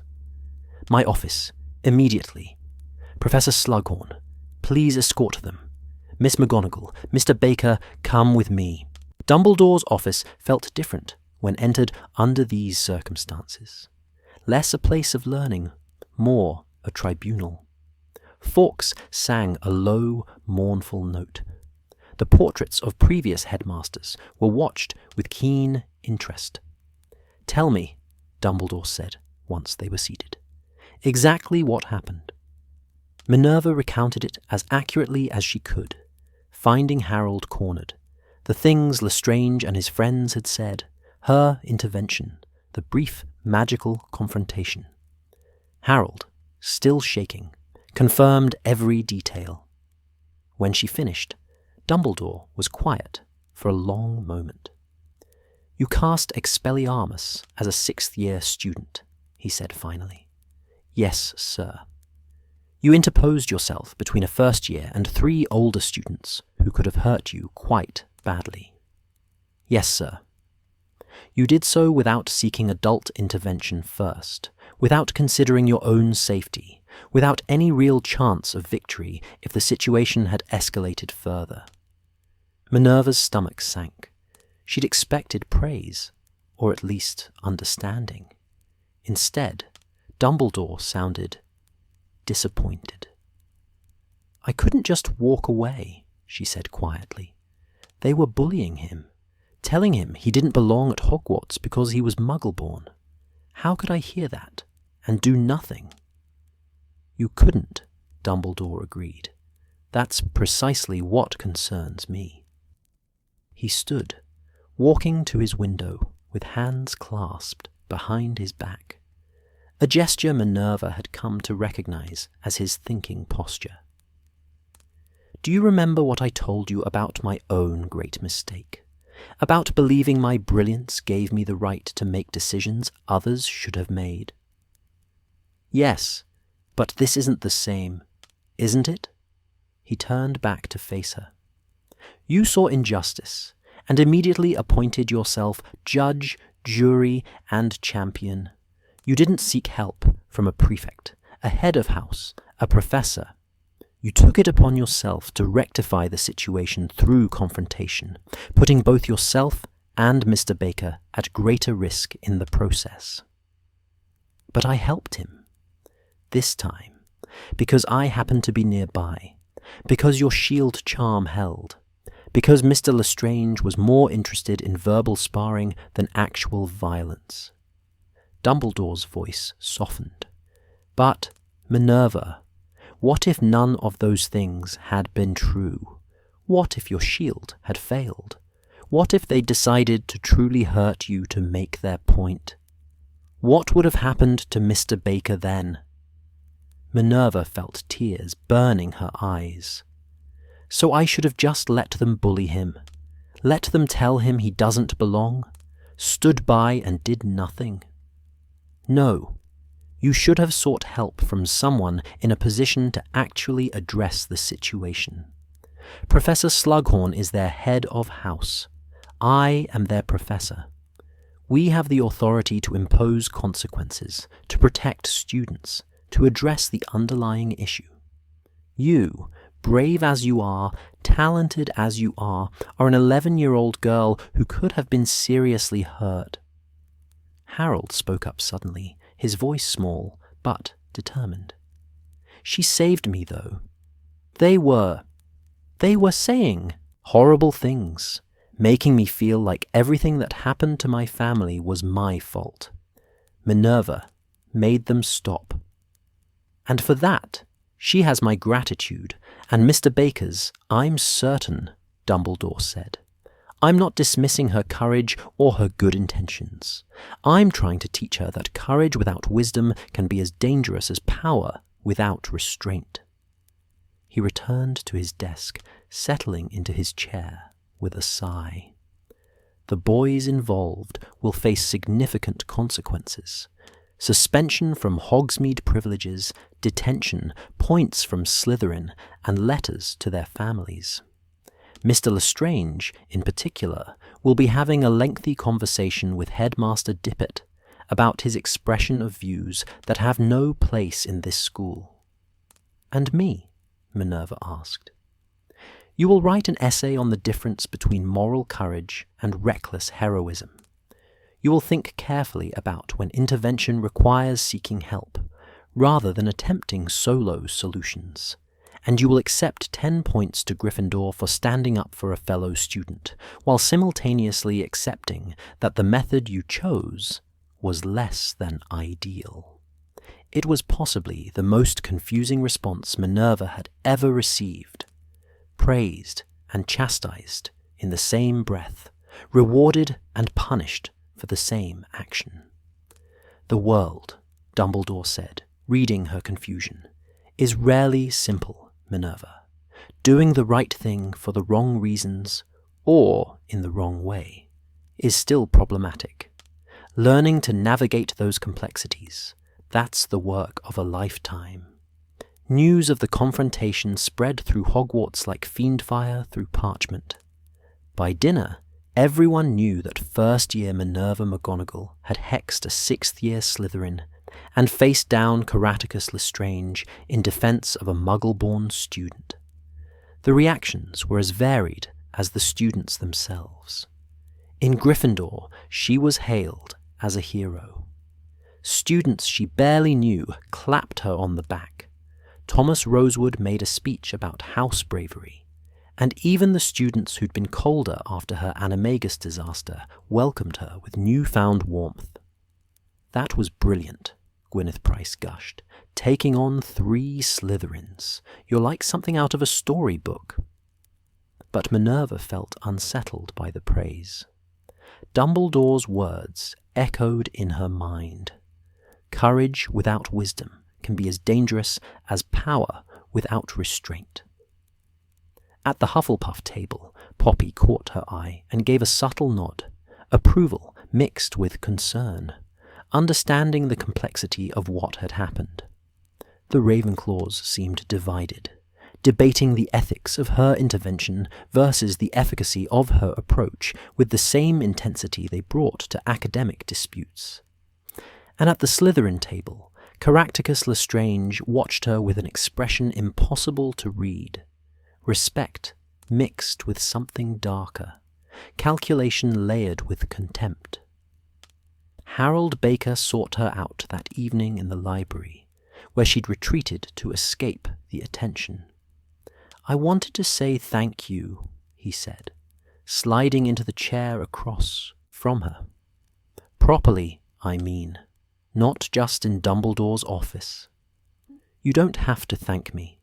Anyone would have, but they didn't." Harold's voice was firm. "Dozens of students walk those corridors every day. How many do you think heard what was happening and kept walking? How many decided it wasn't their problem? Or that they didn't want to get involved? Or that standing up to older students wasn't worth the risk?" Minerva hadn't considered that. "You chose to help," Harold continued, "even when it could have cost you. Even when it was scary. That matters. That means everything. Dumbledore thinks I was reckless. Maybe you were. Maybe you should have gotten a professor." Harold shrugged. "But in that moment, when I was terrified and alone and believing that maybe they were right, that maybe I didn't belong here, that my very existence endangered my family, you proved them wrong. You showed me that blood doesn't matter. That character does. That there are people who'll stand beside you even when it's hard." He stood, preparing to leave. "So thank you, Minerva McGonagall, for being reckless and brave and exactly the kind of witch Hogwarts needs." After he left, Minerva sat in the quiet library, surrounded by centuries of accumulated knowledge, and thought about the kind of witch she wanted to be. Brave, yes, but wise too. Strong enough to act, but thoughtful enough to act correctly. Willing to stand against injustice, but clever enough to choose battles she could actually win. It was a difficult balance, perhaps impossible to achieve perfectly. But she was beginning to understand that the trying mattered as much as the succeeding. That night, she wrote her essay for Dumbledore, not the defensive justification she'd initially planned, but a genuine exploration of the questions he'd raised. When did intervention require seeking help? How did one balance the urgency of the moment against the wisdom of calculated response? What made courage heroic rather than simply reckless? She didn't have all the answers, but she was learning to ask better questions. Through her dormitory window, she could see lights still burning in the castle towers. Dumbledore's office, probably, where he was no doubt dealing with the aftermath of the day's events. Farther out, the Forbidden Forest loomed dark and mysterious, full of dangers students were warned against, but rarely truly understood. The world was complicated. Moral choices were rarely clear-cut. And learning to navigate that complexity with both courage and wisdom, that was the real magic Hogwarts taught, more valuable than any spell or potion. Minerva closed her essay, satisfied with her work, and climbed into bed. Tomorrow would bring more lessons, more challenges, more opportunities to practice becoming the witch she wanted to be. Outside, the portraits whispered to each other about a first year who'd stood against sixth years, about choices made and consequences faced, about the slow, difficult process of learning that righteousness without wisdom was just another form of recklessness. And in the dungeons, Caractacus Lestrange penned a letter to his family, reporting on the growing divisions at Hogwarts, the increasing boldness of those who opposed traditional values, the need for pure-blood families to stand firm against the tide of dangerous egalitarianism. The castle held them all. the brave and the bigoted, the wise and the foolish, the future heroes and future villains, and waited patiently to see which lessons each would choose to learn. June arrived at Hogwarts with an explosion of life that felt almost defiant. Wildflowers carpeted the grounds in riots of colour. The Forbidden Forest's edge glowed green with new growth, and the Black Lake sparkled under long summer days that seemed determined to banish the darkness of the preceding months. Students shed their heavy robes for lighter versions, opened windows to let fresh air chase away winter's staleness, and spoke increasingly of home, of summer plans, of anywhere but the castle that had held them through a difficult year. But the warmth outside couldn't quite penetrate the chill that had settled over Hogwarts since April. More attacks had followed that first terrible night. Not in Britain. The Ministry had moved swiftly to protect known magical families. But across the continent, Prague, Munich, a small village in the French countryside, whose name Minerva couldn't pronounce, but whose destruction she'd seen photographed in the Daily Prophet. Each attack bore Grindelwald's symbol. Each one targeted families who dared to integrate with Muggle communities, and each one drove the wedge deeper between those who believed in magical segregation and those who didn't. The division had fractured Hogwarts along fault lines no one had wanted to acknowledge existed. Slytherin houses had become increasingly insular, their students sitting apart in classes, eating exclusively at their own table, speaking in low voices that stopped whenever non-Slytherins approached. Not all of them. Minerva had noticed a few who seemed uncomfortable with the separation, who still studied in the library alongside students from other houses, but enough that the house's collective withdrawal felt intentional. "They're having meetings," Isabel reported one evening in the Gryffindor common room, her voice low despite being surrounded by housemates. "My brother's a fifth-year Slytherin, and he says there's a group that gathers in their common room after hours. They call themselves the Silver Circle. They discuss traditional magical values and preserving wizarding heritage." "That's just code for blood purity nonsense," Gwyneth said angrily. "They're practically a Grindelwald fan club." "We shouldn't jump to conclusions," Mary McDougal said, though her tone suggested she believed exactly that. "Maybe they're just studying their house history. Slytherin was known for pure-blood traditions."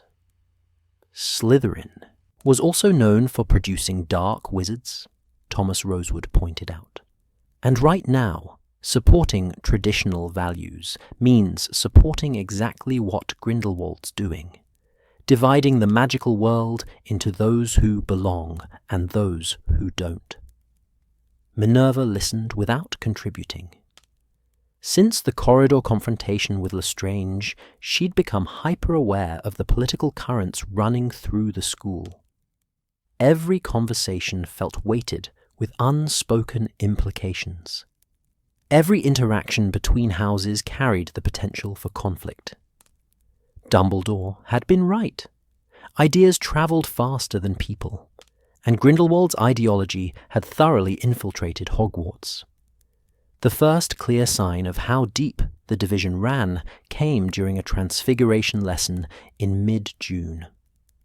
Professor Dumbledore had assigned them a partner exercise, transforming small animals into water goblets, a spell that required perfect coordination between two wizards to work correctly. "You'll need to trust your partner completely," Dumbledore explained, his blue eyes scanning the classroom with unusual intensity. "This spell requires synchronized wand work and shared intent. If one of you doubts the other, or if your magical signatures clash due to fundamental disagreement, the transformation will fail. It's an excellent illustration of how magic responds not just to technique, but to the relationship between wizards. He began assigning partners with what seemed like deliberate calculation.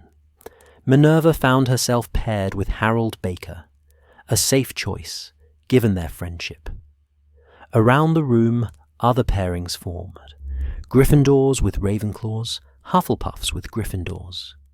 And then, Mr. Lestrange, you'll partner with Miss Blackwood. Enid Blackwood, the kind Hufflepuff from Minerva's study group, went pale. Lestrange's expression remained carefully neutral, but something flickered in his eyes. Calculation, or perhaps disdain. "Professor," Lestrange said smoothly, "with respect, wouldn't it be more pedagogically sound to pair students of similar skill levels? Miss Blackwood is competent, certainly, but she's Muggle-born." Dumbledore's voice was quiet, dangerous. "Is that the objection you're carefully not stating, Mr. Lestrange?" The classroom went dead silent. "I simply meant that matching skill levels would it allow you to avoid working with students you consider beneath you?" Dumbledore walked slowly toward Lestrange's desk, his robes swirling. "This exercise is designed to test not just magical ability, but your capacity to work with those different from yourself. If you cannot perform synchronized magic with Miss Blackwood, it won't be because of her blood status, Mr. Lestrange. It will be because of your prejudice." Lestrange's jaw tightened, but he said nothing. "Everyone, begin." Around the classroom, pairs bent over their work. Minerva and Harold managed the transformation on their third attempt, their goblet emerging gleaming and perfect. Other pairs struggled more. The spell was genuinely difficult, requiring harmony that couldn't be faked. At Lestrange and Enid's desk, nothing happened. They'd attempted the spell 5 times, 6, 7. Each time, the mouse they'd been assigned simply sat in its cage, unchanged and increasingly annoyed. "You're not trying," Enid said finally, her voice tight with frustration. "You're deliberately sabotaging the spell." "I'm performing the wand movement exactly as demonstrated," Lestrange replied coolly. "Perhaps the problem is your technique. The problem is that you can't stand the idea of sharing magic with someone you think is inferior." "Miss Blackwood, Mr. Lestrange," Dumbledore appeared beside their desk. "May I?" He placed his hands over theirs, guiding them through the movement once more. Minerva watched, fascinated, as magic visibly flowed from Dumbledore through both students simultaneously. The mouse shimmered and transformed into a perfect crystal goblet. "You see," Dumbledore said softly, "when I provide the bridge, the spell works.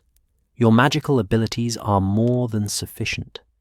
What's lacking is the willingness to truly partner with someone you've decided is unworthy. That, Mr. Lestrange, is a failure of character, not technique." He returned the goblet to mouse form and stepped back. "Try again. And this time, remember that magic cares nothing for bloodlines. It responds to will, to intent, to the quality of the wizard's spirit. All things in which Miss Blackwood is your equal, if not your superior." For the remainder of the lesson, Lestrange and Enid worked in tense silence. They never did achieve the transformation on their own. That evening, Minerva found Enid crying in the library, hidden between the towering shelves of the charms section. "I'm sorry," Minerva said, settling beside her on the floor. "That lesson was awful for you." "He made me feel like dirt," Enid sobbed. "Like my magic was contaminated because I wasn't born into some ancient pure-blood family. And the worst part? Part of me started to believe it. When the spell kept failing, I started wondering if maybe he was right. Maybe my blood really does make me lesser." "It doesn't," Minerva said fiercely. "You know it doesn't. Dumbledore proved that when he bridged your magic. The spell worked perfectly when Lestrange's prejudice wasn't interfering." "But what if it gets worse?" Enid wiped her eyes, her round face blotchy with tears. "What if Grindelwald keeps gaining power?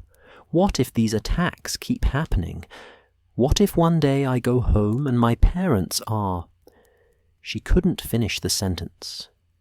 Minerva didn't know how to comfort her. What could she say?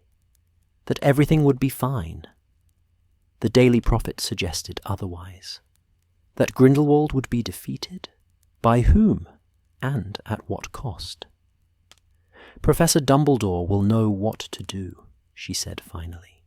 "He's the most powerful wizard at Hogwarts. If anyone can stand against Grindelwald—" "Why hasn't he then?" Enid's question was sharp, almost accusatory. "Everyone says Dumbledore is brilliant, powerful, and that he could defeat anyone. So why is he teaching Transfiguration to first years while Grindelwald burns across Europe?" It was a question Minerva had wondered herself, but never voiced. Now, sitting in the dusty quiet of the library, it hung between them like smoke. "I don't know," Minerva admitted, "but there must be a reason. Dumbledore doesn't seem like someone who'd sit idle while people suffered." "Maybe he's afraid," Enid said quietly. "Maybe even the great Albus Dumbledore is just a man who doesn't want to risk his own life." The words felt like heresy, but Minerva couldn't entirely dismiss them. 2 days later, a special assembly was called. The entire school gathered in the Great Hall, every house represented. Every year level, from 1st to 7th crowding onto benches, while professors lined the walls, and Headmaster Dippet stood at the staff table, looking older than Minerva had ever seen him. "Students," he began, his voice magically amplified to reach every corner of the hall. "As you know, recent events in Europe have cast a shadow over our world. Attacks on magical families, the rise of extremist ideologies, the growing division within our community. These are troubles we can no longer ignore." He paused, his gaze sweeping across hundreds of young faces. "Hogwarts has always stood as a beacon of learning and unity. Within these walls, we have welcomed witches and wizards from every background, every bloodline, every walk of magical life. This diversity is not our weakness. It is our greatest strength. Magic flows through all who possess it equally, without regard for ancestry or heritage." Minerva saw several Slytherins exchange glances. One older student, she thought his name was Rosier, wore an expression of barely concealed contempt. "However," Dippet continued, "I am aware that some students have been expressing views that contradict the fundamental values upon which this school was built. Views that suggest certain students are more worthy than others based solely on their parentage." The hall was utterly silent now. "Let me be abundantly clear. Hogwarts does not and will not tolerate discrimination based on blood status. Any student found bullying, harassing, or otherwise mistreating fellow students due to their heritage will face severe consequences, up to and including expulsion." A murmur rippled through the Slytherin table. Thomas Rosewood began applauding, and Gryffindor joined him immediately, followed by Ravenclaw and Hufflepuff. The sound filled the hall like thunder, but notably, the Slytherin table remained silent. "Furthermore," Dippet said once the applause died down, "I am instituting a new policy. Each house will participate in mixed house activities throughout next term. Study groups, community service projects, and collaborative magical exercises will be mandatory. We will practice the unity we preach, not merely speak of it." The announcement was met with mixed reactions. Gryffindors seemed largely supportive. Hufflepuffs nodded approval. Ravenclaws looked thoughtful. The Slytherin table radiated hostility. "Dismissed," Dippet said. "And remember, we are strongest together, weakest divided. Choose wisely which future you wish to build." The evening following the assembly, Minerva had her regular meeting with Dumbledore. His office felt different tonight. The instruments quieter, the portraits more attentive. Fawkes unusually still on his perch. "You've been contemplating something," Dumbledore observed, pouring tea that Minerva had learned to genuinely enjoy over their months of Saturday meetings. "Something beyond your usual academic concerns. Why haven't you gone after Grindelwald?" The question burst out before Minerva could stop it. "Everyone says you're the only wizard powerful enough to defeat him. So why are you here, teaching us, while he's out there hurting people?" Dumbledore was quiet for a long moment, his tea cooling, forgotten in his hands. "That," he said finally, "is a question I ask myself every day, Minerva, and the answer is complicated. Is it because you're afraid? Yes?" The admission surprised her. "Though perhaps not in the way you think. I'm not afraid of facing Grindelwald in combat. I'm afraid of what that confrontation would cost, of what it would reveal, of what it might make me become."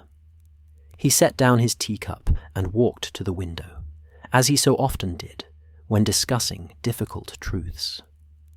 "Grindelwald and I were friends once, very close friends. We dreamed together of reshaping the wizarding world, of revealing ourselves to muggles, of creating a new order where magical people didn't have to hide. We were young, brilliant, and dangerously certain of our own righteousness." Minerva's eyes widened. Dumbledore had never spoken of this before. "Our friendship ended in tragedy," he continued, his voice heavy with old pain. "A confrontation that resulted in the death of someone I loved very much. Someone innocent who became caught in the crossfire of our ideological battles.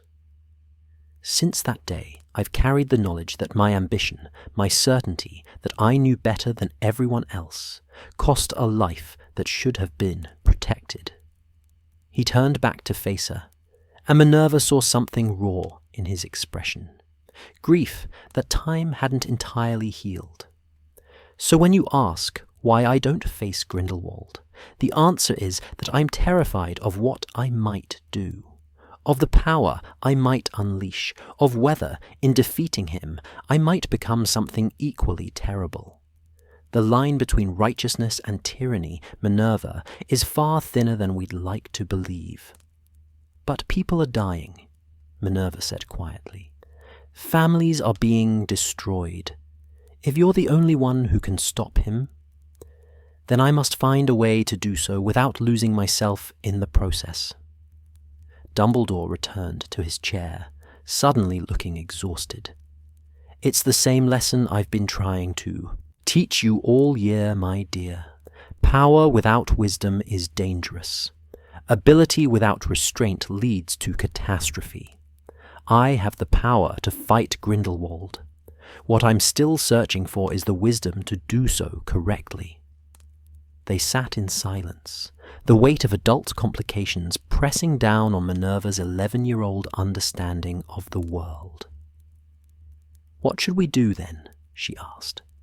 "Those of us who aren't powerful enough to fight dark wizards, but don't want to just sit by while everything gets worse."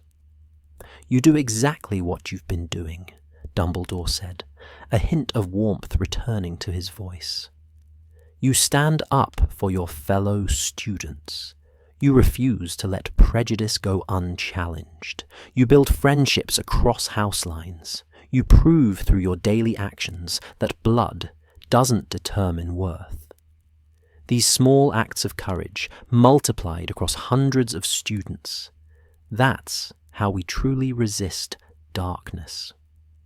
Not through grand gestures or spectacular battles, but through consistent, daily choices to be kind, to be just, to be brave.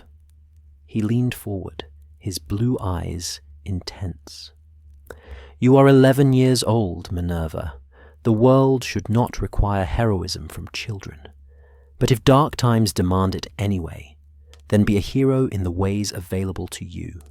Protect those who need protecting. Learn your magic well, but remember why you're learning it. And never ever let anyone convince you that some people matter less than others.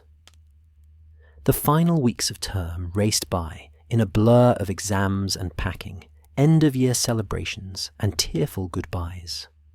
The house point totals were announced at the leaving feast. Ravenclaw won, their blue and bronze banners cascading from the enchanted ceiling while their table erupted in cheers. Gryffindor had managed third place, despite Minerva's early year disaster. But the celebration felt muted.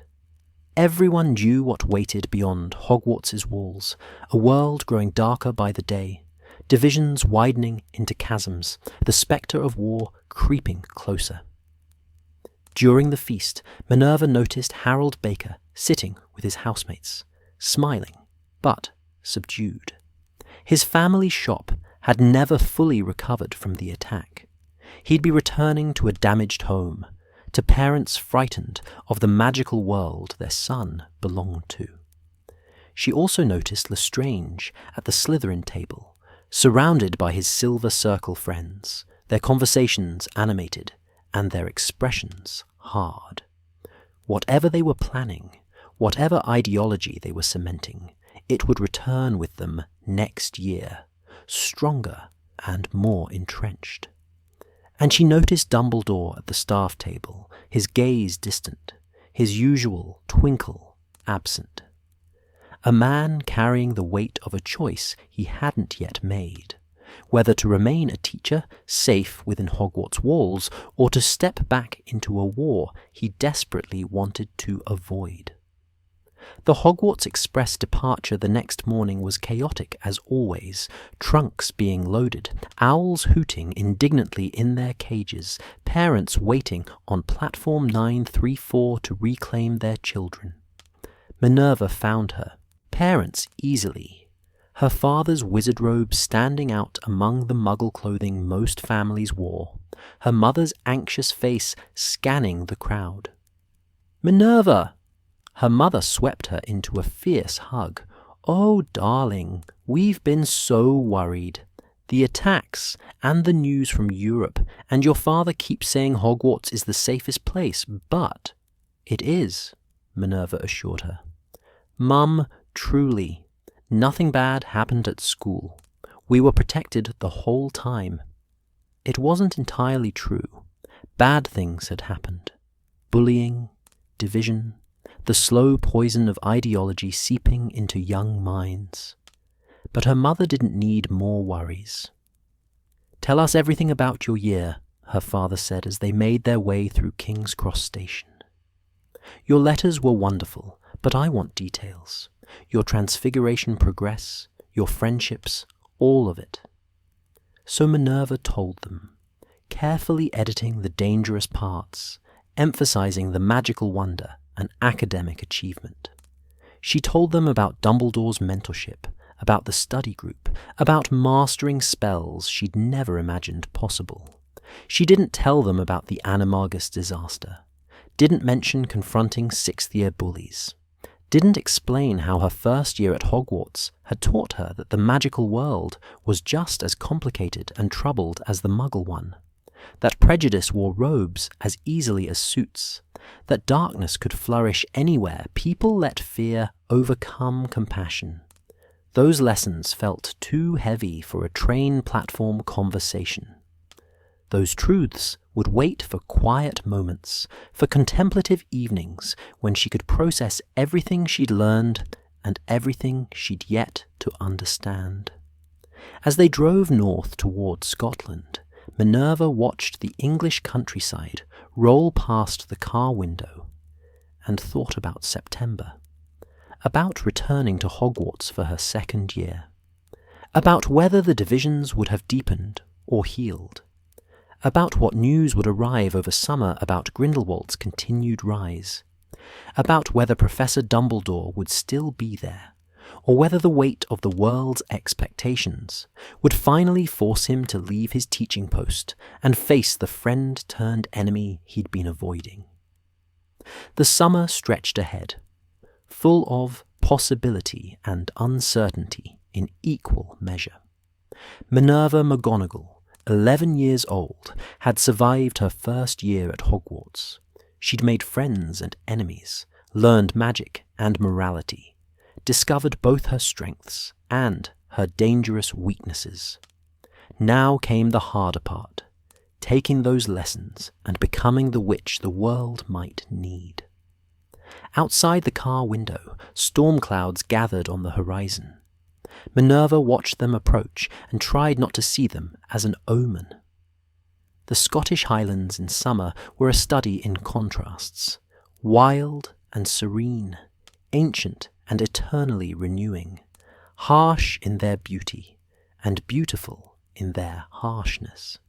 Minerva stood at her bedroom window in the family cottage, watching morning mist drift through the valley like wandering spirits, and felt the tension she'd carried since June slowly begin to unwind from her shoulders.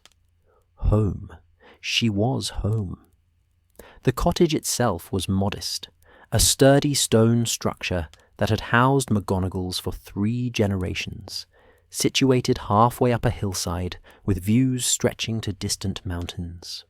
Her father's study occupied the eastern room, its shelves crammed with magical texts and curious artifacts.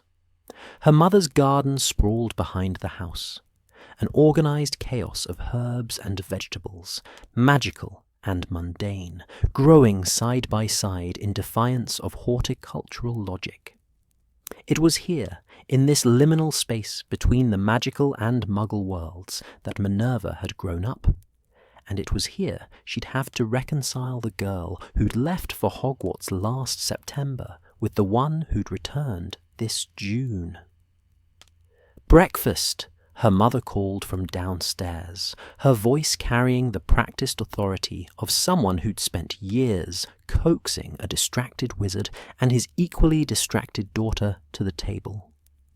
Minerva descended the narrow stairs to find her father already seated. The Daily Prophet spread before him, his expression grim. Her mother moved between stove and table with practiced efficiency, setting out porridge and toast, eggs and bacon, tea that steamed in the morning light. "More attacks?" her father said without preamble, tapping the newspaper. "A wizarding village near the Austrian border. Grindelwald's forces are growing bolder." "Robert, not at breakfast," her mother said sharply. "She just got home. Can't we have one morning without the talk of war and darkness? She's a witch, Isabel. This is her world too. She should know what's happening. She's 11 years old." Minerva slid into her seat, suddenly feeling like she was back in the middle of house divisions at Hogwarts, caught between 2 valid perspectives, understanding both, fully agreeing with neither. "I want to know," she said quietly. "I've been reading The Prophet all year. Pretending it's not happening doesn't make me safer." Her mother's hand stilled on the teapot, and Minerva saw fear flicker across her face. Not for herself, but for her daughter, thrust into a world that seemed determined to tear itself apart. "Tell me what the Prophet says about Dumbledore," Minerva said, addressing her father. "Is there any mention of him taking action? Any indication he might confront Grindelwald?" Her father's eyebrows rose. "That's a very specific question. Has something happened at school? Something involving Professor Dumbledore?" So Minerva told them. Not everything, not her detention-worthy disasters or dangerous confrontations, but enough. She explained Dumbledore's mentorship, his careful lessons about power and responsibility, his obvious torment over Grindelwald's rise. She repeated, as best she could remember, what he'd told her about their past friendship, about the tragedy that had ended it, about his fear of becoming something monstrous in the pursuit of defeating something monstrous. When she finished, her parents sat in silence, their breakfast cooling forgotten. "I knew they'd been friends," her father said finally. "It was rumoured when I was at Hogwarts, though Dumbledore never spoke of it. But I didn't realise the connection was so deep, or that it still affected him so profoundly." "Do you think he'll fight eventually?" Minerva asked. "Or will he stay at Hogwarts while Grindelwald destroys everything?" Her father considered this carefully, his professor's mind turning over the question from multiple angles. "I think," he said slowly, "that Albus Dumbledore is a man wrestling with his own conscience. The question isn't whether he's capable of defeating Grindelwald. Everyone who knows them both believes he is. The question is whether he can do so without betraying the principles he's spent his life upholding, whether he can use power righteously, or whether any use of such power is inherently corrupt." "That seems like a luxury," Minerva said, surprising herself with the bitterness in her tone. "Philosophizing about the righteous use of power while people are dying." "Perhaps," her mother said quietly, and both Minerva and her father turned to her in surprise. She rarely involved herself in magical politics. "Or perhaps he's the only one wise enough to ask those questions before acting, rather than after. Your world has had dark wizards before, hasn't it? Powerful wizards who believed they were doing right, who used terrible means to achieve supposedly noble ends, and created more suffering than they prevented." She met her daughter's eyes. "Maybe Professor Dumbledore understands that defeating one dark wizard while becoming another serves no one. Maybe he's trying to find a way to win without losing his soul in the process. That's not a luxury, darling. That's the hardest work there is." The days settled into a rhythm. Mornings found Minerva helping her mother in the garden, learning the careful magic of coaxing growth from stubborn soil, the patience required to nurture living things. Her mother, though not magical herself, understood plants in a way that felt like its own form of enchantment, knowing when to water and when to let the rain do its work, when to prune and when to let nature take its course. "Everything worthwhile takes time," her mother said one morning as they transplanted seedlings, her hands deep in rich earth. "You can't rush a plant into blooming, can't force fruit before it's ready. All you can do is provide the right conditions and wait." Minerva thought of her disastrous animagus attempt, her impatience to prove herself immediately, rather than trusting the process. "I'm not very good at waiting." "No," her mother agreed, a smile touching her lips. "You get that from your father. He was the same way when we met.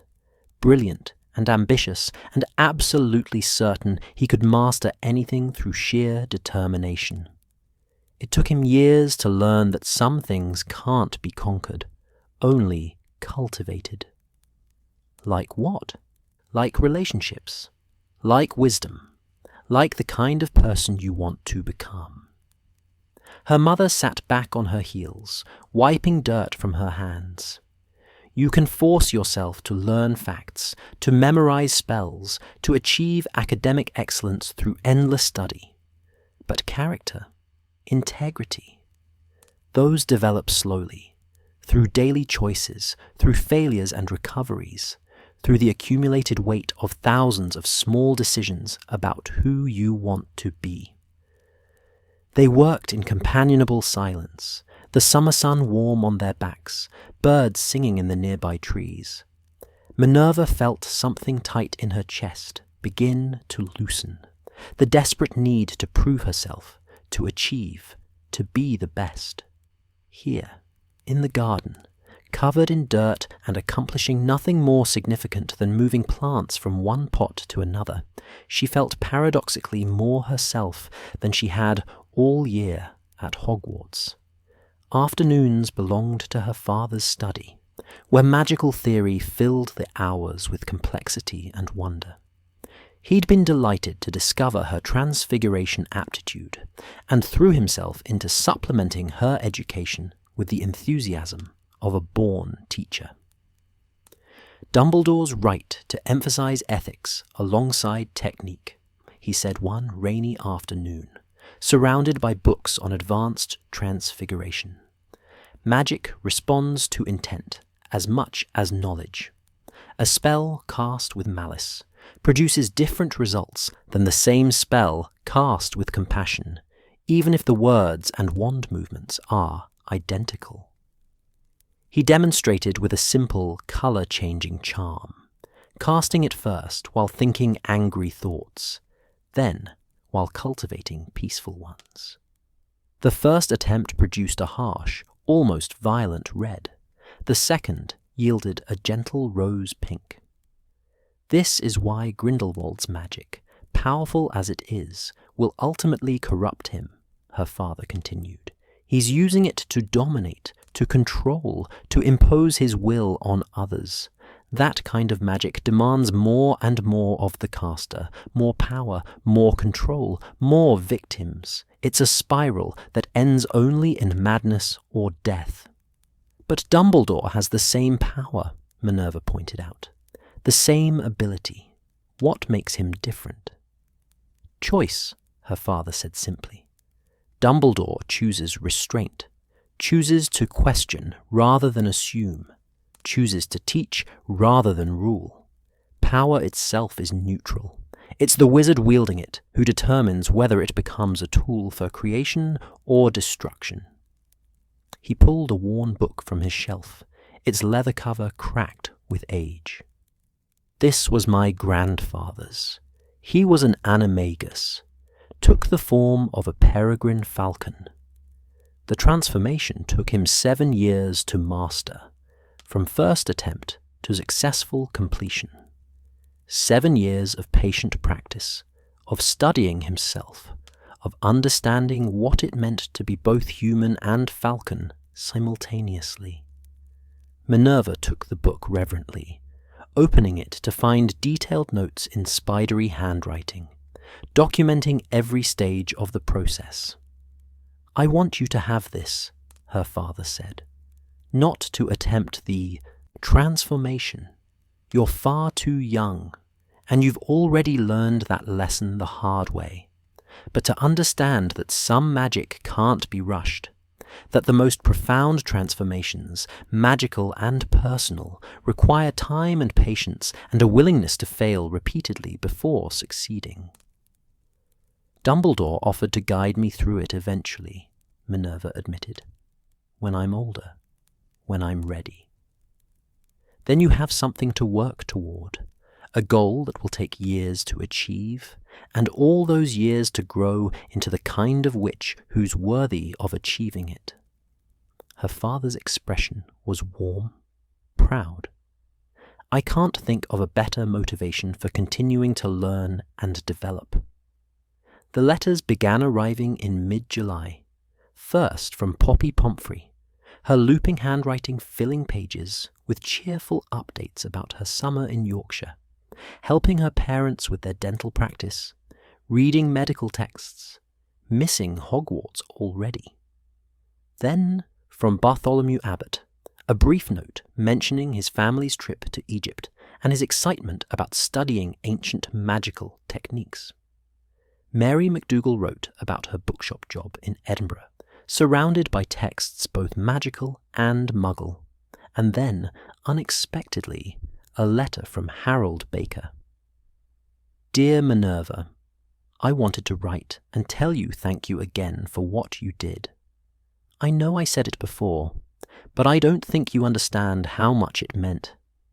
After the attack on my family's shop, I felt like maybe I didn't belong in the magical world, like my existence there puts people in danger. But you showed me that blood doesn't matter, that there are wizards and witches who judge people by their character, not their ancestry. That's given me the courage to return to Hogwarts in September instead of withdrawing, which my parents suggested.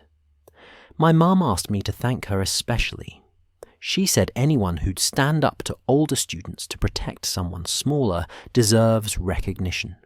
She's sending along some of her famous shortbread as a thank you. I told her magical people have chocolate frogs and Bertie Bott's every flavour beans. But she insisted Muggle sweets are just as good. She's right, actually. I hope your summer is brilliant. See you on the Hogwarts Express.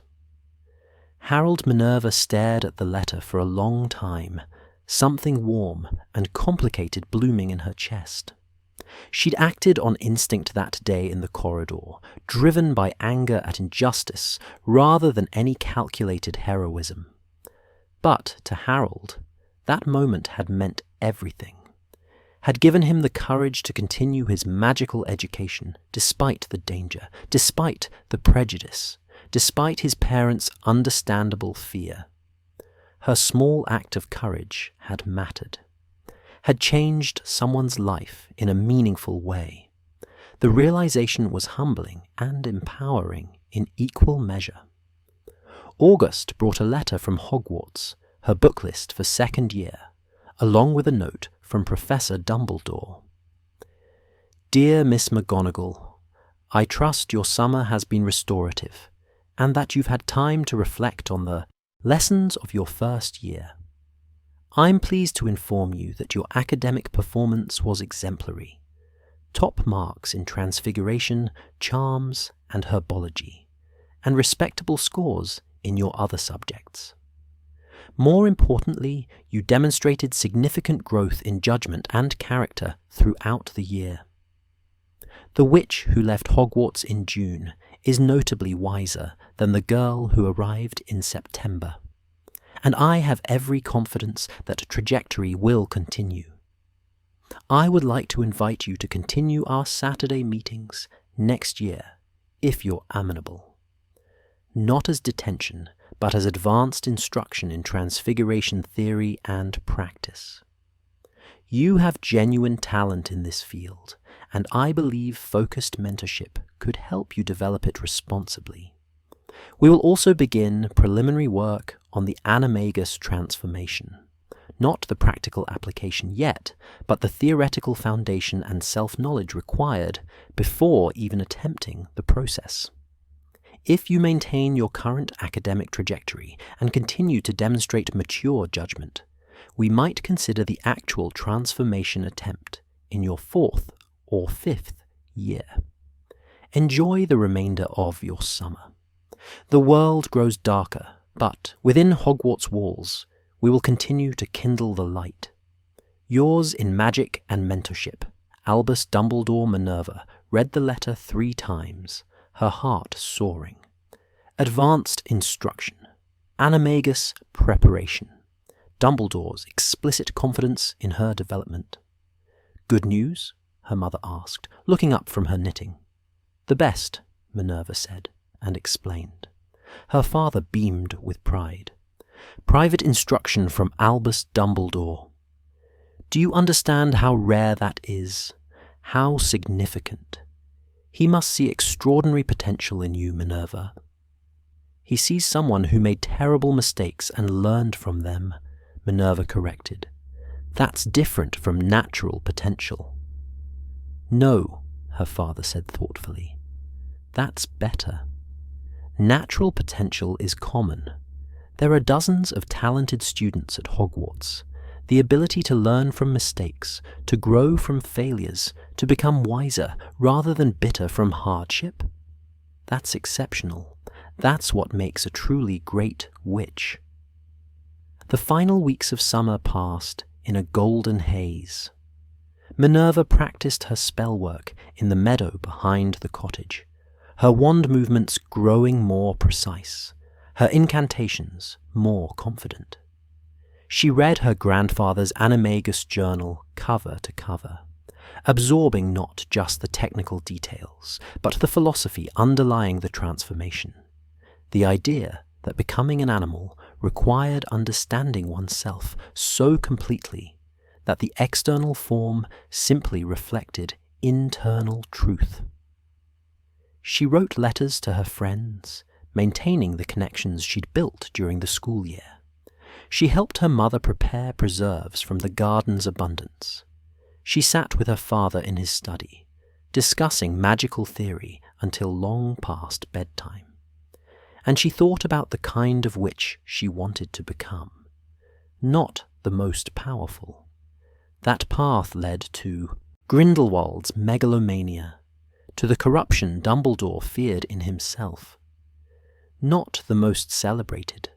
That path led to the hollow validation she'd sought so desperately at the year's beginning. No, she wanted to be the kind of witch who used her magic to protect those who couldn't protect themselves, who stood up to injustice even when it was difficult, even when it was dangerous, even when she was afraid, who built bridges instead of walls, who fostered unity instead of division, who taught rather than dominated. She wanted to be, in essence, what Dumbledore was trying so hard to remain: powerful but humble, capable but compassionate, brilliant but kind. It was an ambitious goal, perhaps an impossible one, but it felt true in a way nothing else had. September 1st arrived with crisp autumn air and the familiar excitement of returning to Hogwarts. Platform 934 bustled with students and parents, owls and trunks, tears and laughter in equal measure. Minerva found her parents in the crowd, her mother gripping her hands tightly. "Be safe," her mother whispered. "Be careful, be brave when you must, but cautious when you can. And write to us, really write, not just brief notes saying everything's fine." "I will, Mum, I promise." Her father's hug was brief but fierce. "Remember what we discussed. Magic is a tool, not a validation. Your worth isn't measured by how you compare to others, but by who you choose to become. Make us proud, Minerva, not through achievement, but through character." "I'll try," she said, her throat tight with emotion. She boarded the Hogwarts Express to find her friends already claiming a compartment. Poppy, Bartholomew, Mary, Enid, and Harold all talking over each other in their excitement to reunite. Minerva slid into the remaining seat, feeling a warmth that had nothing to do with the compartment's heating charms. This was what mattered. Not house points or academic rankings, but these friendships built across house lines, these connections that proved blood status meant nothing compared to shared values and genuine care. "I heard Dumbledore's giving you private lessons," Poppy said, eyes wide. "That's incredible, Minerva." "It's just advanced transfiguration," Minerva said, embarrassed. "Nothing special." "It's incredibly special," Bartholomew corrected. "Dumbledore doesn't offer private instruction to just anyone. You must have impressed him significantly." "I impressed him with my spectacular failures," Minerva said wryly. "He's probably trying to prevent future disasters." They laughed, and Minerva felt the last of her summer tension dissolve. Whatever the coming year brought, increased division, escalating news from Europe, continued conflict with students like Lestrange, she wouldn't face it alone. The train pulled away from the platform, steam billowing, parents waving farewell. Through the window, London faded into countryside, fields and forests rolling past in familiar progression. The journey to Tuerne, Hogwarts, the journey home. "Did you hear about the new defense against the dark arts professor?" Mary asked, pulling out a chocolate frog. "Apparently, he's an expert on dark creatures. I studied vampires in Romania." "As long as he's better than last year's professor," Enid said. "That man couldn't defend against a particularly aggressive garden gnome." The conversation flowed around Minerva. Speculation about classes, discussion of summer adventures, debates about which house would win the Quidditch Cup. Normal concerns, mundane worries, the everyday preoccupations of students heading back to school. But underneath the normalcy, Minerva felt the weight of the wider world. Grindelwald was still rising. Attacks were still happening. The divisions that had fractured Hogwarts last year would likely deepen this year. And Dumbledore was still wrestling with his conscience, trying to determine if and when and how to act. The future was uncertain, possibly dangerous, definitely complicated. But Minerva McGonagall, 12 years old, beginning her second year at Hogwarts, felt ready in a way she hadn't the previous September. She'd been tested and had failed. She'd been humbled and had grown. She'd discovered that true strength came not from standing alone, but from choosing carefully who to stand beside. She had friends who valued her for herself, not for her achievements. She had a mentor who saw potential beyond raw talent. She had a purpose larger than personal validation, to become the kind of witch who made the world slightly better through daily choices, through consistent courage, through refusing to let darkness go unchallenged. It was enough. It was more than enough. It was everything. The Hogwarts Express pulled into Hogsmeade Station as the sun set, painting the sky in shades of amber and gold. The castle rose against the darkening horizon, its windows blazing with welcoming light, its ancient stones promising safety and learning, and the chance to become more than you were. Minerva stood on the platform, breathing in the familiar scent of wood smoke and magic, feeling the castle's presence like a benediction. This was home. This was where she belonged. This was where she would continue to learn, not just magic, but what it meant to be a witch of integrity in a world that desperately needed such witches. In his office tower, Albus Dumbledore watched the students arrive, his blue eyes picking out one particular girl among the crowd. Minerva McGonagall, who'd survived her disastrous first year and emerged stronger for it. He saw in her the qualities he'd spent his life cultivating in himself. Courage, tempered with wisdom, power balanced by compassion, ambition channeled toward service rather than domination. She would do great things, this fierce young witch, would protect those who needed protection, would stand against injustice, would eventually become a legend in her own right. But tonight, she was simply a second-year student, climbing into a carriage with her friends, laughing at someone's joke, wholly present in the moment rather than racing toward some distant future. Dumbledore smiled. The world was dark and growing darker. Grindelwald's shadow lengthened across Europe. Difficult choices lay ahead for everyone, himself most of all. But here, at Hogwarts, young witches and wizards were learning the magic that truly mattered. The magic of choosing right over easy, of building bridges over walls, of kindling light in darkness. It wasn't enough to win the war that was coming. But it was a beginning, a foundation upon which futures could be built, upon which better worlds could be imagined, and then made real through the accumulated courage of thousands of daily choices. In the great hall, the Sorting Hat sang its annual song, warning, as it did every year, about the dangers of division, the strength found in unity, the importance of understanding that differences were to be celebrated rather than feared. Some students listened, some didn't. Some, like Minerva McGonagall and her cross-house friend group, took the lesson to heart and lived it. And that, Dumbledore thought, as he took his place at the staff table, was how darkness was truly defeated, not through spectacular battles or dramatic confrontations, but through the quiet, persistent courage of ordinary people, choosing to be extraordinary in small but meaningful ways.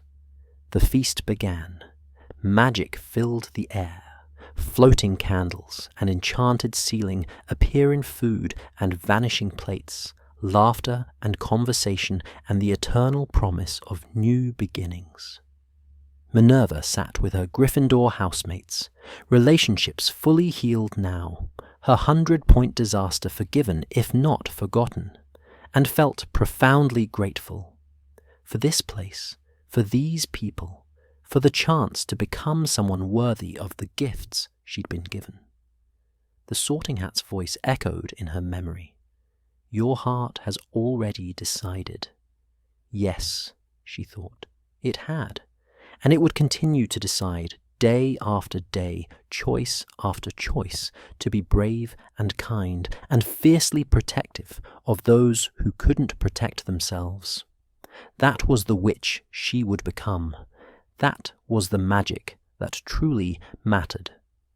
And as the feast continued around her, as the castle settled into another year of learning and growing and becoming, Minerva McGonagall smiled and reached for the future with both hands, ready to embrace whatever challenges it brought, confident that she wouldn't face them alone. The portraits whispered among themselves, witnessing another generation begin its journey. Some of these students would become great. Some would fail. Some would face choices that would define not just their own lives, but the fate of the wizarding world itself. But tonight, they were simply children, eating too much pudding, laughing too loudly, wholly and completely alive in the moment. And that, the portraits agreed, was magic of the purest kind.